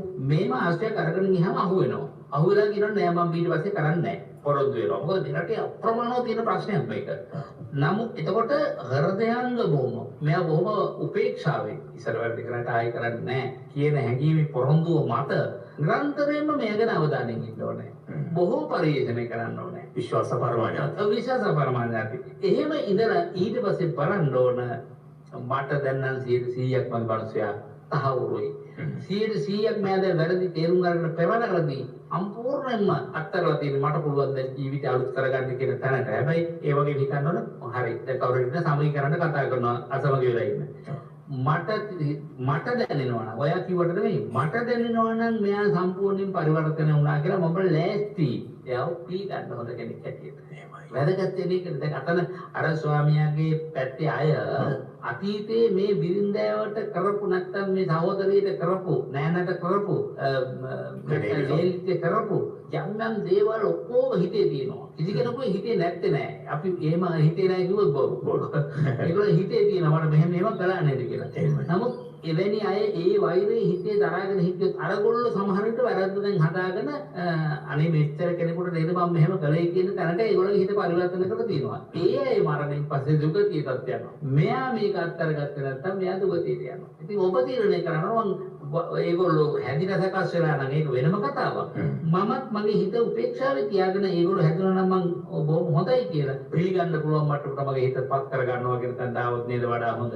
එහෙමයි මම හිතන්නේ හොඳම දේ ඒ තමයි වහන්සේ දේශනාවේදී සිහිපත් කළා හිත තමයි ප්‍රධාන කියන. ඒ කියන්නේ බාහිරින් අපි කොතරම් දේවල් හොයන්න උත්සාහ කළත් බාහිරට වඩා Tamanගේ අභ්‍යන්තරයේ තමයි මේ ප්‍රශ්න වලට මුල තිබෙන්නේ නේද අපි? ඇත්තටම චේතනාහම් වික්කවේ චේතනාව තමයි මූලික වෙන්නේ. එතකොට අපිට යම් කෙනෙකුගේ චේතනාවන්ගේ පරිවර්තනයක් ඇති කරගන්න පුළුවන් වුණොත් එතන තමයි අපි ගැටලු විසඳ ගන්න තියෙන ප්‍රධාන මාර්ගය තියෙන්නේ. හිතට ගන්න ඕන ධර්මය. ඒ වගේම හිත තුළ හැම වෙලාවෙම ඇති කරගන්න ඕන මොකද තරතම තීරණයක් ගන්න නෑ කොතරම්වත්. මේක මෙහෙමමයි මම කවදාවත් වෙනස් වෙන්නේ නෑ. මම කියන නරක දේවල් අපේ ජීවිතේ තියෙන්න පුළුවන්. අපිට යම් දවසක ආදීන වැටුණාම අපි පෞද්ගලිකව හිතලා මේක මගේ ජීවිතේ වැරද්ද. මේ වැරද්ද මම හදා ගන්නවා. ඕනම කෙනෙකුට හැදෙන්න පුළුවන්. එහෙමයි. ඒකෝද දැන් අපි හිතමුකෝ අපිට කොච්චර දැන් ඔබ වරද්දක් කරනවා. ඒ වැරද්ද වෙනුවෙන් සමාජයේ ඔබ නිග්‍රහ විඳිනවා. නමුත් ඔබ වැරද්ද හදා ගන්නවා. තාමත් ඔබට නිග්‍රහ විඳින්න සිද්ධ වෙනවා නම් ඔබ කොච්චර දුකක් දැනෙනවද? ඒක උදාහරණයක් වශයෙන් ගත්තා. ඒ නිසා සමාජයේ සමට අපි මක්කුඩුවට නෙමුලිච්ච කෙනෙක් නැහිතම එයා පුනරුත්ථාපන වෙනවා. එයා ධර්ම මාර්ගයට ලං වෙනවා. ඒ ධර්ම මාර්ගය තුළ එයා ඉදිරියට යනවා. එයා ධර්ම මාර්ගයේ ඉදිරියට ගිහිලා ඉදිරියට යනකොට ආපවර සමාජයේ දිහා බලන්න යනවා වගේ අපරායකින් කොච්චර වැරදිද. ඒක බලන්නටත් යුතුයකමක් තියෙනවා. බලන්නට යුතුයකමක් තියෙනවා. දැන් මෙයා සකස් වෙලා නම් ඒක බොහෝම ලොකු සතුටට කාරණයක්. ඒව හම්බෙලා කියන්නේ ඔයාගේ පරිවර්තනය ගැන හරි සන්තෝෂයි. සමපේ අඩුම එක තමයි. අඩුම එක තමයි. දැන් අර ස්වාමී දීනට පුළුවන් නම් මේ මහත්යගේ පැත්තේ ආය දිහා බලලා අම්මා ගැන මගේ හිතේ බොහෝ කලකිරීමක් තිබුණා. නමුත් මම ඒක දැන් හිතෙන් අයින් කරගත්තා. මගෙන් අම්මට යම් කිසි කලකිරීමක් ආවම නම් අම්මත් හිතෙන් අයින් කරගන්න. එහෙම වෙන්න පුළුවන් තනියට එක අපුණ ගන්න දෙපැත්තේ තියෙන මොනවා හරි. අපි අනිත් එක්කෙනාගෙන් මට ආවට සිද්ධ වුණා කියලා හිතන මගෙන් අනිත් එක්කෙනාට ආවට සිද්ධ වෙච්ච බවක් අපි කතා කරන්නේ නැහැ කවදාවත්. අපි හැම වෙලාවෙම මේක තමයි වැදගත්ම දේ. දැන් අපි දුම් වර්ණ පුතා කියනවා අපේ හඳුරන්නේ. මේ ඔබ හන්දේට මගෙන් ප්‍රමාද දෝෂ සිද්ධ වුණා ඒ නිසා මට සමා වෙන්න. එතකොට ඒ ප්‍රමාද දෝෂ සිද්ධ වෙන්න මගේ පැත්තෙමුත් කෙමිසිදායකත්වයක් තියෙනවා. මම පැවිද්දා මම නිවැරදි කියලා හිතන්නේ මම කියනවා පුතා. මගේ අතමුත් වරදක් වුණා නම් ඒ වරදක් පුතා හිතින් අයින් කරා. මේක තමයි අර මේ වස් කාලේ ගන්න තියෙන ලොකුම පණිවිඩය. කියන ආත්ම දමනය කරගන්න ඕන තමන්ගේ. ඔව්. මම හිතන්නේ මේ මෙත්තා කරුණා මුදිතා උපේක්ෂා සතර බ්‍රහ්ම අපේ හිතේ තිබුණා නම් ඇත්තටම ওই දේ ඇති වෙන එක නැහැ නේද කියලා. අනිත් අපි හැම වෙලාවෙම අර තමන් තමා වෙත පාපොච්චාරණයක් කරගන්න ඕනේ. තමන් අනුමතත් පාපොච්චාරණයක් කරන්න ඕනේ. එහෙමයි. අපි මම මගේ වැරද්ද ගැන මම තනියම හිතේ කියන වැඩක් නැහැ. මගේ වැරද්ද නිසා තව කෙනෙකුට යම් අවඩක් සිද්ධ වුණා නම් හෝ මං ගැන වැරදි ආකල්පයක පිටලා හිටියා නම් මං එයාට කියනවා මං එයාලා වැරදි ආකාරයකට පිළිදෙකින් ඉන්න එපා. මං ඒ වැරද්ද හදාගත්තා කියලා එයාට කියන්න තරමින් නිහතමානීකමක් තියෙන්න ඕනේ. මෙහෙමයි. හරි වටිනවා. කාටවත් ඉතින් මං හිතන්නේ බද්ධ වෛරය කියලා කියන එක තිබුණොත් මේක මෙන්න මේ විදිහට සංවාදශීලී වෙනවා නම් ඒ බද්ධ වෛරය නවත්තන්න පුළුවන්. බද්ධ වෛරය නවත්ත ගන්නවා කියන්නේ පුදුම ආනිසංසයක්. එහෙමයි. ඒ කියන්නේ Tamanට මේ ජීවිතේ පමණක් නෙවෙයි සසරයන් ලොකු බලපෑමක් මේක නේද? මේ සමාව ලබන්නට බැරි වරද ප්‍රකාශ කරන්න බැරි කිසි වරදක් ලෝකේ නැහැ. එහෙමයි. සමාව ලබන්න බැරි කිසි වරදක් ලෝකේ නැහැ. හැදෙන්න බැරි කෙනෙක් නෑ. ඇත්තටම ඕනම වරදකට සමාව තියෙනවා. ඉතින් මේ සමාව ගන්නට සමහරු මදි පුංචිකමක් කියලා හිතනවා. ඔව්. සමහරු කියන දේ තමයි සමාජයේ තමයි අපුව වරදට පොළඹවන්නේ. එතන වලට අපි සිහිපත් කරපු කාරණා වෙන්න පුළුවන් අපි කොච්චර හොඳ වෙන්න හැදුවා සමාජයේදී වැරදි එහෙම බලනවාද කියන කන. හැබැයි ඇයි අපි සමාජයට තීරණ ගන්න දෙන්නේ අපේ හැම අපිට අපේ ගැන තීරණයක් ගන්න බැරිද? අර මා කිව්ව ආකාරයට සතර බ්‍රහ්ම විහරණ මෙත්තා කරුණා මුදිතා උපේක්ඛා අප තුළ තිබෙනවා. අපින් අන් අයට කරදරයක් වෙන්නේ නැහැ කියලා අපි හිත හදාගෙන ඉන්නවා. අපි ඒ වෙනුවෙන්ම කටයුතු කරනවා නම් වෛරයක් ඇති කරගන්නේ නැත්නම් කෙනෙක් දිහා අපිටත් කරදරයක් නැවතෙන කෙනෙක් පරිද්දෙන් අර ඔබ වහන්සේ කිව්ව ධර්මයේ මහා ශක්තියක් තිබෙනවා කියලා. දැන් ධර්මයේ ශාසනයේ මහා ශක්තියක් තියෙනවා. ඒ ශක්තිය අපිට එතකොට එකතු වෙන්නේ නැද්ද? ඔව් දැන් උදාහරණයක් වශයෙන් ගත්තාම සමහර වෙලාවට මම කොත්තෙක් හොඳ වුණා. ලෝකේ හදන්න මට බෑ. ලෝකේ මං ගැන බලන ආකාරය වෙනස් කරන්න මට බෑ ඉන්න. ඔබ ගැන ලෝකය කොයි විදිහට හිතුවත් ඔබට කාර්යයක් නැත්තම් ඔබ හරි කියන එක ඔබ දහමට ඉතින් ඔබ හරි කියන එක දන්නවනම් ඔබට ලෝකයේ ප්‍රශංසාවත් එකයි නින්දාවත් එකයි ඔබට දැනෙනවා නම් මම කරන්නේ හරි දේ. මම හිතන්නේ හරි දේ. මං කියන්නේ හරි දේ කියලා ඔබට දැනෙනවා නම් ඒකයි. ඉතින් එය මැදහත් තැනක ඉඳලා හිතන්න ඕනේ හැබැයි. හිතනවා සමාජිකේ වෛරෙන් නෙමෙයි. ඇයි එහෙම මං දිහා බලන මම මෙච්චර හොඳයි එහෙම හිතලා නෙවෙයි. අපිට එහෙම බෑ නානත්තකය නානත් සංඥා මිනිස්සු ලෝකේ ඉන්නේ. ඒ නිසා අපි දිහා ඕන විදිහට බලපොදේ. ඒකට ගැටලුවක්. Taman අපිට දැනෙනවා නම් මම නිවැරදි කියන එක. මොකද හැබැයි මගේ හිත හැම වෙලාවෙම හිතන්නේ මං වැරද්දක් කරතත් මං නිවැරදි කියලා තමයි. ඔව් එතන මුලා වෙන්න පුළුවන්. එතන මුලා වෙන්න පුළුවන්. ඒ නිසා මේ තියෙන වැරද්ද අපි හෘදයාංගව දකින්න පාපොච්චාරණය කරගන්න කියලා මම කියන්නේ. ඒකේ වැරද්ද Taman වෙත පවරාගෙන එය විශ්ලේෂණය කරගත්තා නම් ඔය ප්‍රශ්නේ විශ්ලේෂණය කරන එක ඒ මොහොතේ ඉවත් කරලා ගන්න. ලෝකය තුළ තියෙන ආකාරය ඉවත් කරන එක ලේසි නෑ. ඔව් දැන් හොඳම කාරණාව තමයි ඔබ වහන්සේ දේශනාවේදී සිහිපත් කළා. දැන් අපි ඔය සාමාන්‍යයෙන් කියන කතාවක් තමයි මේ ලෝක ධර්මතාවය කියන. ලෝක ධර්මතාවය. ඒක ලෝක ධර්මතාවය මට නම් හිතෙන විදිහට මේ බුදුදහම තමයි ලෝක ධර්මතාවය කියලා. ලෝකයා ලෝක ධර්මතාවයට අනුවම ක්‍රියාත්මක වෙනවද කියන එක ප්‍රශ්නයන්ට ඇති සැටියෙන් පිළිගන්න බොහෝ දෙනා උත්සාහ කරන්නේ. ඒ කියන්නේ ලෝකයටත් බෑ ලෝක ධර්මතාවයටත් බෑ ලෝකයාම පාලනය කරන්න. ඔව්. ඒකත් වුන් උත්සාහ කරන වෙනස් කරන්න හැබැයි කවදා හෝ ඇත්ත වැටහෙනවා. වැටෙනවා. දැන් උදාහරණයක් මේ සුරාම ව්‍යසනේ වේවා මොකද්ද මේ කොරෝනා ව්‍යසනේ වේවා මේ හැම එකකින්ම මිනිසුන්ට ඉගෙනන්නේ නැද්ද පාඩම්? අනිවාර්යයෙන්ම. ඕක කිසිම විදිහේ වචන වලින් කියලා උදේ ඉඳන් රැ වෙනකන් අනුශාසනා කළා. හදන්න බැරි උගක් මිනිසුන්ගේ ජීවිතය හැදෙන්න පටන් ගත්තා. උගක් මිනිසුන්ගේ ජීවිතය හැදෙන්න පටන් ගත්තා. උදාහරණයක් වශයෙන් ගත්තොත් සෞඛ්‍ය ආරක්ෂක වැඩ පිළිවෙල ක්‍රියාත්මක කරපාලා කරනකොට තාමත් ඒ ක්‍රියාත්මක කරන්න මිනිසුන් නැද්ද? ඒකනේ මේ තරම් වාර්තා වෙන්නේ දවසකට 900 වාර්තා වෙන්නේ. නමුත් ඒගොල්ලන්ට යම් දවසක ස්වභාවයේ විසින්ම ධර්මතාවයේ විසින්ම පාර දෙනවා වැටෙන්නම නැති වෙන්නම. ඒක තමයි ඒ නිසා අපි මේ හැම දෙයක් කෙරෙහිම බොහොම උපේක්ෂාවෙන් සාවධානයෙන් අවධානය යොමු කරලා කටයුතු කළොත් එහෙම බොහෝ වැරදි හදා ගන්නට පුළුවන්. ඉතින් මේ වැරදි හදාගෙන ඉදිරියට යන්නට මඟ කියා දෙන ධර්මය තමයි බුදුදහම. බුදුදහම තුළ බොහෝ දෙනා ලෝකයාම මම හිතන්නේ ලෝකේ බහුතර රටවල් වල බුදුදහමට ප්‍රවේශ වීමේ අවස්ථා දැන් ක්‍රමක්‍රමයෙන් වැඩි වෙමින් පවතිනවා. මෙය හඳුනාගෙන නිසා වෙන්නට ඇති. මොකද අන් සියලු දේවල් වලට එහා ගිය විශ්වයත් එක්ක තිබෙන විශ්වයේ තිබෙන සත්‍යතාවය මේ තුලින් පැහැදිලි වෙනවායි කියලා බොහෝ දෙනෙක් විශ්වාස කරනවා. ඒ නිසා ධර්මයට යොමු වෙනවා. රාජ්‍ය නායකයන් පවා බොහෝ වෙලාවට පිළිගන්න වෙනත් රටවල් වල මේ බුදුදහමේ තිබෙන මේ දාර්ශනික පසුබිම හඳුනාගෙන ඒක එකතු වෙනවා. ඉතින් මෙවැනි තත්ත්වයක් තුල කනාට මැණික කකුලේ වැදුනත් ඒකේ වටිනාකමක් නැහැ වගේ අපි අප තුල මේ ධර්මයේ වඩන්නට අවකාශ කොතෙක් උදා වුණත් ඒක හරියට ප්‍රයෝජනට ගත්තේ නැත්නම් ලෝකයට කොතරම් අපි බණ කිව්වත් වැඩක් වෙන්නේ නැහැ. ඒ නිසා අපි ගැන හිතන්නට පෙළඹෙමු. අපි ධර්මයේ ඔස්සේ ජීවිතය හසුරවා ගන්නට පෙළඹෙමු. මේ සඳහා තමයි අපි ගෞරවනීය මහා සංඝරත්නයේ මෙලෙසින් ඔබට ආශිර්වාද කරන්නේ. අවසාන විනාඩි කිහිපයේ ආශිර්වාදයට පුණ්‍ය අනුමෝදනාවට ඉඩක් වෙන් කරන්නේ තව කෙනෙක් අගයන්නට හිතක් තිබෙන නිසා අපි හඳුරන්නේ අපි උතුම් අවස්ථාවට වහන්සේට ආරාධනා කරමු. වාසනාවන්ත ධර්මකාමී පින්තුනි පින් අනුමೋದනාවට පූර්වයේ මට කෙටි දැනුවත් කිරීම දෙකක් නැවත කරන්නට උවමනාව තිබෙනවා. එකක් මා කිව්ව විදිහට වස් කාලයේ කටයුතු වලට දායක වීම සඳහා ඔබට මේ වස්තුන් මාසෙම අවස්ථාව තිබෙනවා. වැසිසලු පූජාව පිරිසගේ සහභාගීත්වයෙන් තොරව සිද්ධ වෙන බව පසුසක් පොහොදා උදාසන ඒ සිද්ධ කොට නිමාවට පත් කරනවා. ඒ දවසේ සිල් වැඩසටහන නොකරන්නට හේතු දෙකක් බලපානවා. එකක් තමයි අභිනවයෙන් උපසම්පත්තියට පත්විච්ච ස්වාමීන් වහන්සේලා ඇතුළු අප පොහොය සීමාවට යනවා මූලික විනය කර්ම සම්පූර්ණ කිරීම සඳහා පොහොය දවසේ. අනිත් පැත්තෙන් විවිධ පළාත්වලින් ගෙන පිරිස් එක ශාලාවක කූඩු කරන එක මේ වෙලාවේ ඊටම දරුණු තත්ත්වයක් ඇති වෙන්න හේතුවක් වෙන බව තේරෙන නිසා පොහොය වැඩසටහන නැහැ. වැසිසල් පූජාව ඔබ වෙනුවෙන් ඔබේ නම් ගම් වෙනුවෙන් සිද්ධ කරලා අපි ඉදිරියේ විවිධ දායකත්වයන් පිළිබඳව සිහිපත් කරන බව මතක් කරන්න ඕනේ. අනිත් කාරණේ තමයි తాවකාලික පැවිද්ද පිළිබඳ කාරණාව.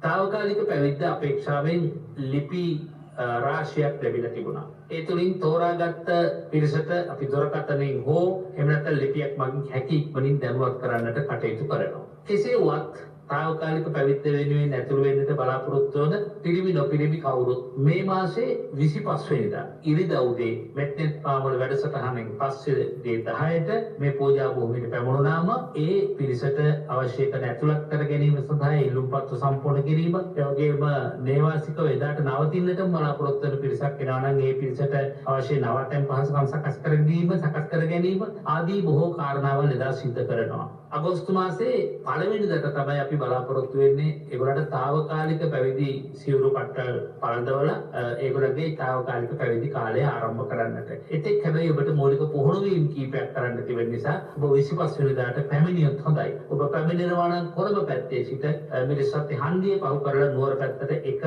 බස් නැවතුමක් ඉදිරියට එන විට වැරල්ලවත්ත පාර කියන තැනින් හැරිලා ඇතුළට ඇවිල්ලා දෙවනි පටුමගෙන් ඔබට පැමුණුනාම පන්සල මුණ ගැහෙනවා. වගේම නුවර පැත්තේ ඉඳලා එන අයට මිරිසත් හන්දියට මෙහා යක්කඩ පොලිසිය ළඟ පස්සරින් නැත්තන්ට බැස්සොත් එතනිනුත් වැරල්ලවත්ත පාරේ ඇතුළට පැමිණිලා දෙවනි පටුමගෙන් පින්නති ඔබට මේ විහාරස්ථානයට පැමිණෙන්නට පුළුවන්. හැබැයි ඔබ පැමිණෙන විට එදා සීල් සමාදන් වෙන්න උවමනාකට සුදු ඇඳුම් උතුරු සළුව ඇතුළු ඒ අවශ්‍ය දේවල් අරගෙන එන්නට ඕන. එහෙම නැත්නම් ඔබට ලිපියක් මගින් දැනුවත් කරන්න ඔබේ ලිපිනේ ලබා ගන්නවා. පින්වත්නි, අද දවසේ පුණ්‍ය අනුමෝදනාව සඳහා තියෙන අවස්ථාවයි මේ. නිරන්තර සංජීව පින්වත් මහත්මයා අංක 77න් A64 ඕකිඩ් පාක් ප්‍රද්දලෝ සිට රුපියල් 1,75,000ක් කැපකොට තිබෙනවා. ඒ සඳහා විශේෂයෙන් පුණ්‍ය අනුමෝදනා කරනවා. හේතුව 19 වෙනි දිනේ කියන්නේ හෙට දින ජන්මදිනයේ සමරන නිර්මලා මල්කාන්ති පින්වත් මහත්මියට ආශිර්වාද ප්‍රාර්ථනා කරන්නටයි නිරන්තර සංජීව පින්වත් මහත්මයා පරිත්‍යාගය සිද්ධ කරන්නේ. නිම්මි ශහරා නෙක්මි ප්‍රභාෂා කියන ඉන්ද්‍රනාගේ අධ්‍යාපන කටයුතු සාර්ථක වීමට ආශිර්වාද කිරීම නිරන්තර මහත්මයාගේ සුජීවත් දෙමව්පියන්ට නිර්මලා පින්වත් මහත්මිය පියාණන්ට නිරෝගී සුව ප්‍රාර්ථනා කිරීම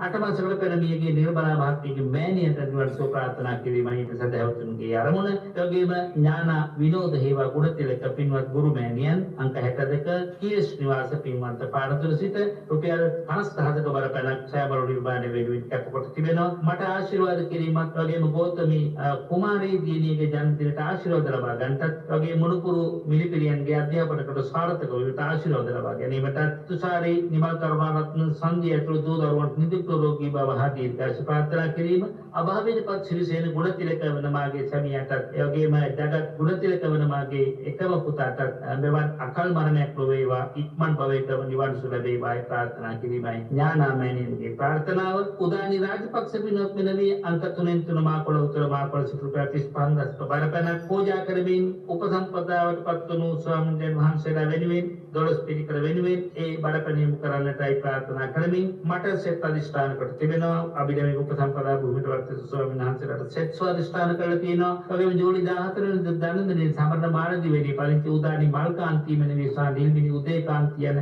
නියුනි සහෝදරයන්ට වගේම ජූලි 18 වෙනිදා දිවල්ක සඳරු පෙරේරා නෙසිත් සෙඳුල් පෙරේරා යන පුතුන් දෙදෙනාට ජූලි 10 වෙනිදා පන්දිලේ සමරන තිසල්කා පෙරේරා දියණිය යන පන්දිලේ සමරන සියලු දූ පුතුන්ට ආශිර්වාද කිරීමත් සුජීවත් විනීතා මාළි මෑණියන්ට පවුලේ සියලු දෙනාට සෙත් ප්‍රාර්ථනා කිරීමත් අපේක්ෂා කර තිබෙනවා. සරත් රූපසිංහ මහත්මයා විජේමාවත පීල්ලවත්ත කටුනායක සිට රුපියල් 40000ක බරපතල දහවල් දාන වේලක් පිණින් පූජා කොට ඒ පිණින් අපටත් ආශිර්වාද කරමින් ස්වාමි දියණිය යෝගී දුව විජිනී බෑනා සමිත් පුතා පසින්ද යන අයට ආශිර්වාද කිරීමෙන් මයුර පුතාට ඉක්මන් සුවය ප්‍රාර්ථනා කරමින් කරමින් 2023 පස්වෙනි දින මේගේ රූපසිංහ මෑණියට හා දෙපාර්ශ්වයේ මේගේ ශීල ඥාතීන් පින්නෙන්න බලාපොරොත්තු වෙනවා. වගේම විශේෂයෙන් මෙහි වැඩ වාසය කරන අපේ අලු විහාරයේ දන්තිකා පූජනීය මෙහෙණින් වහන්සේ රුපියල් ලක්ෂයක බරපණක් අපේ ප්‍රතිකාර වෙනුවෙන් යොමු සෑම නිර්මාණය වෙනුවෙන් පූජා කරමින් ආදරණීය ගුරුපියා හැටියට මට නිදුක් නිරෝගී සුව අධිෂ්ඨාන කරමින් දහම් දෙසන්නට තව ශක්තිය ප්‍රාර්ථනා කර තිබෙනවා. උන්වහන්සේගේ ජන්මදිනය මුල් කරගෙන සිව්වන පොදු පිළිසුරුසා උදෑසන දානීය පිරිනම දහම් පොත් පූජා කරමින් මේ මුදල් පරිත්‍යාගය සිදු කරන බව සිහිපත් කළ තියෙනවා. මේ පින්කම සාර්ථකව ඉටු කරතුන්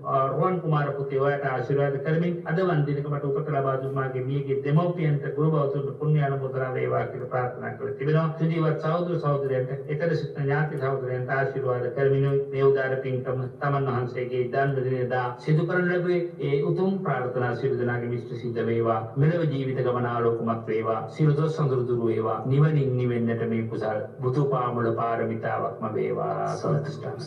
සාදු. එතෙත් පාමුලෙන් සමුගන්න මොහොතේ ඔබට දුරකථන අංක සිහිපත් කරන අපි හමුදුර සිහිපත් කරපු කාරණා අරබයාවකට කාරණා තවත් දැනගන්නට මේ අංකය යොදා ගන්න 0712422844. ඒ වගේම 07001314 කාර්යාල අංකයත් සඳහා විවෘතයි. අද මෙත් පාමුලට ප්‍රිගෞරවණීය ආරාධනෙන් වැඩම ආදාළ පූජනීය වන්දනීය අපේ කැටවල හේමාලෝක නායක හමුදුරන් වහන්සේට නිදුක් නිරෝගී දීර්ඝායුෂ උතුම් ධර්ම අවබෝධය ලැබේවායි ගෞරව සිතින් ප්‍රාර්ථනා කරමින් මෙත් පාමුලෙන් සමුගන්න රාත්‍රී 7ට සිතෙන් තසුපේ නමයමු. හැම දිනාටම තෙරුවන් සරණයි.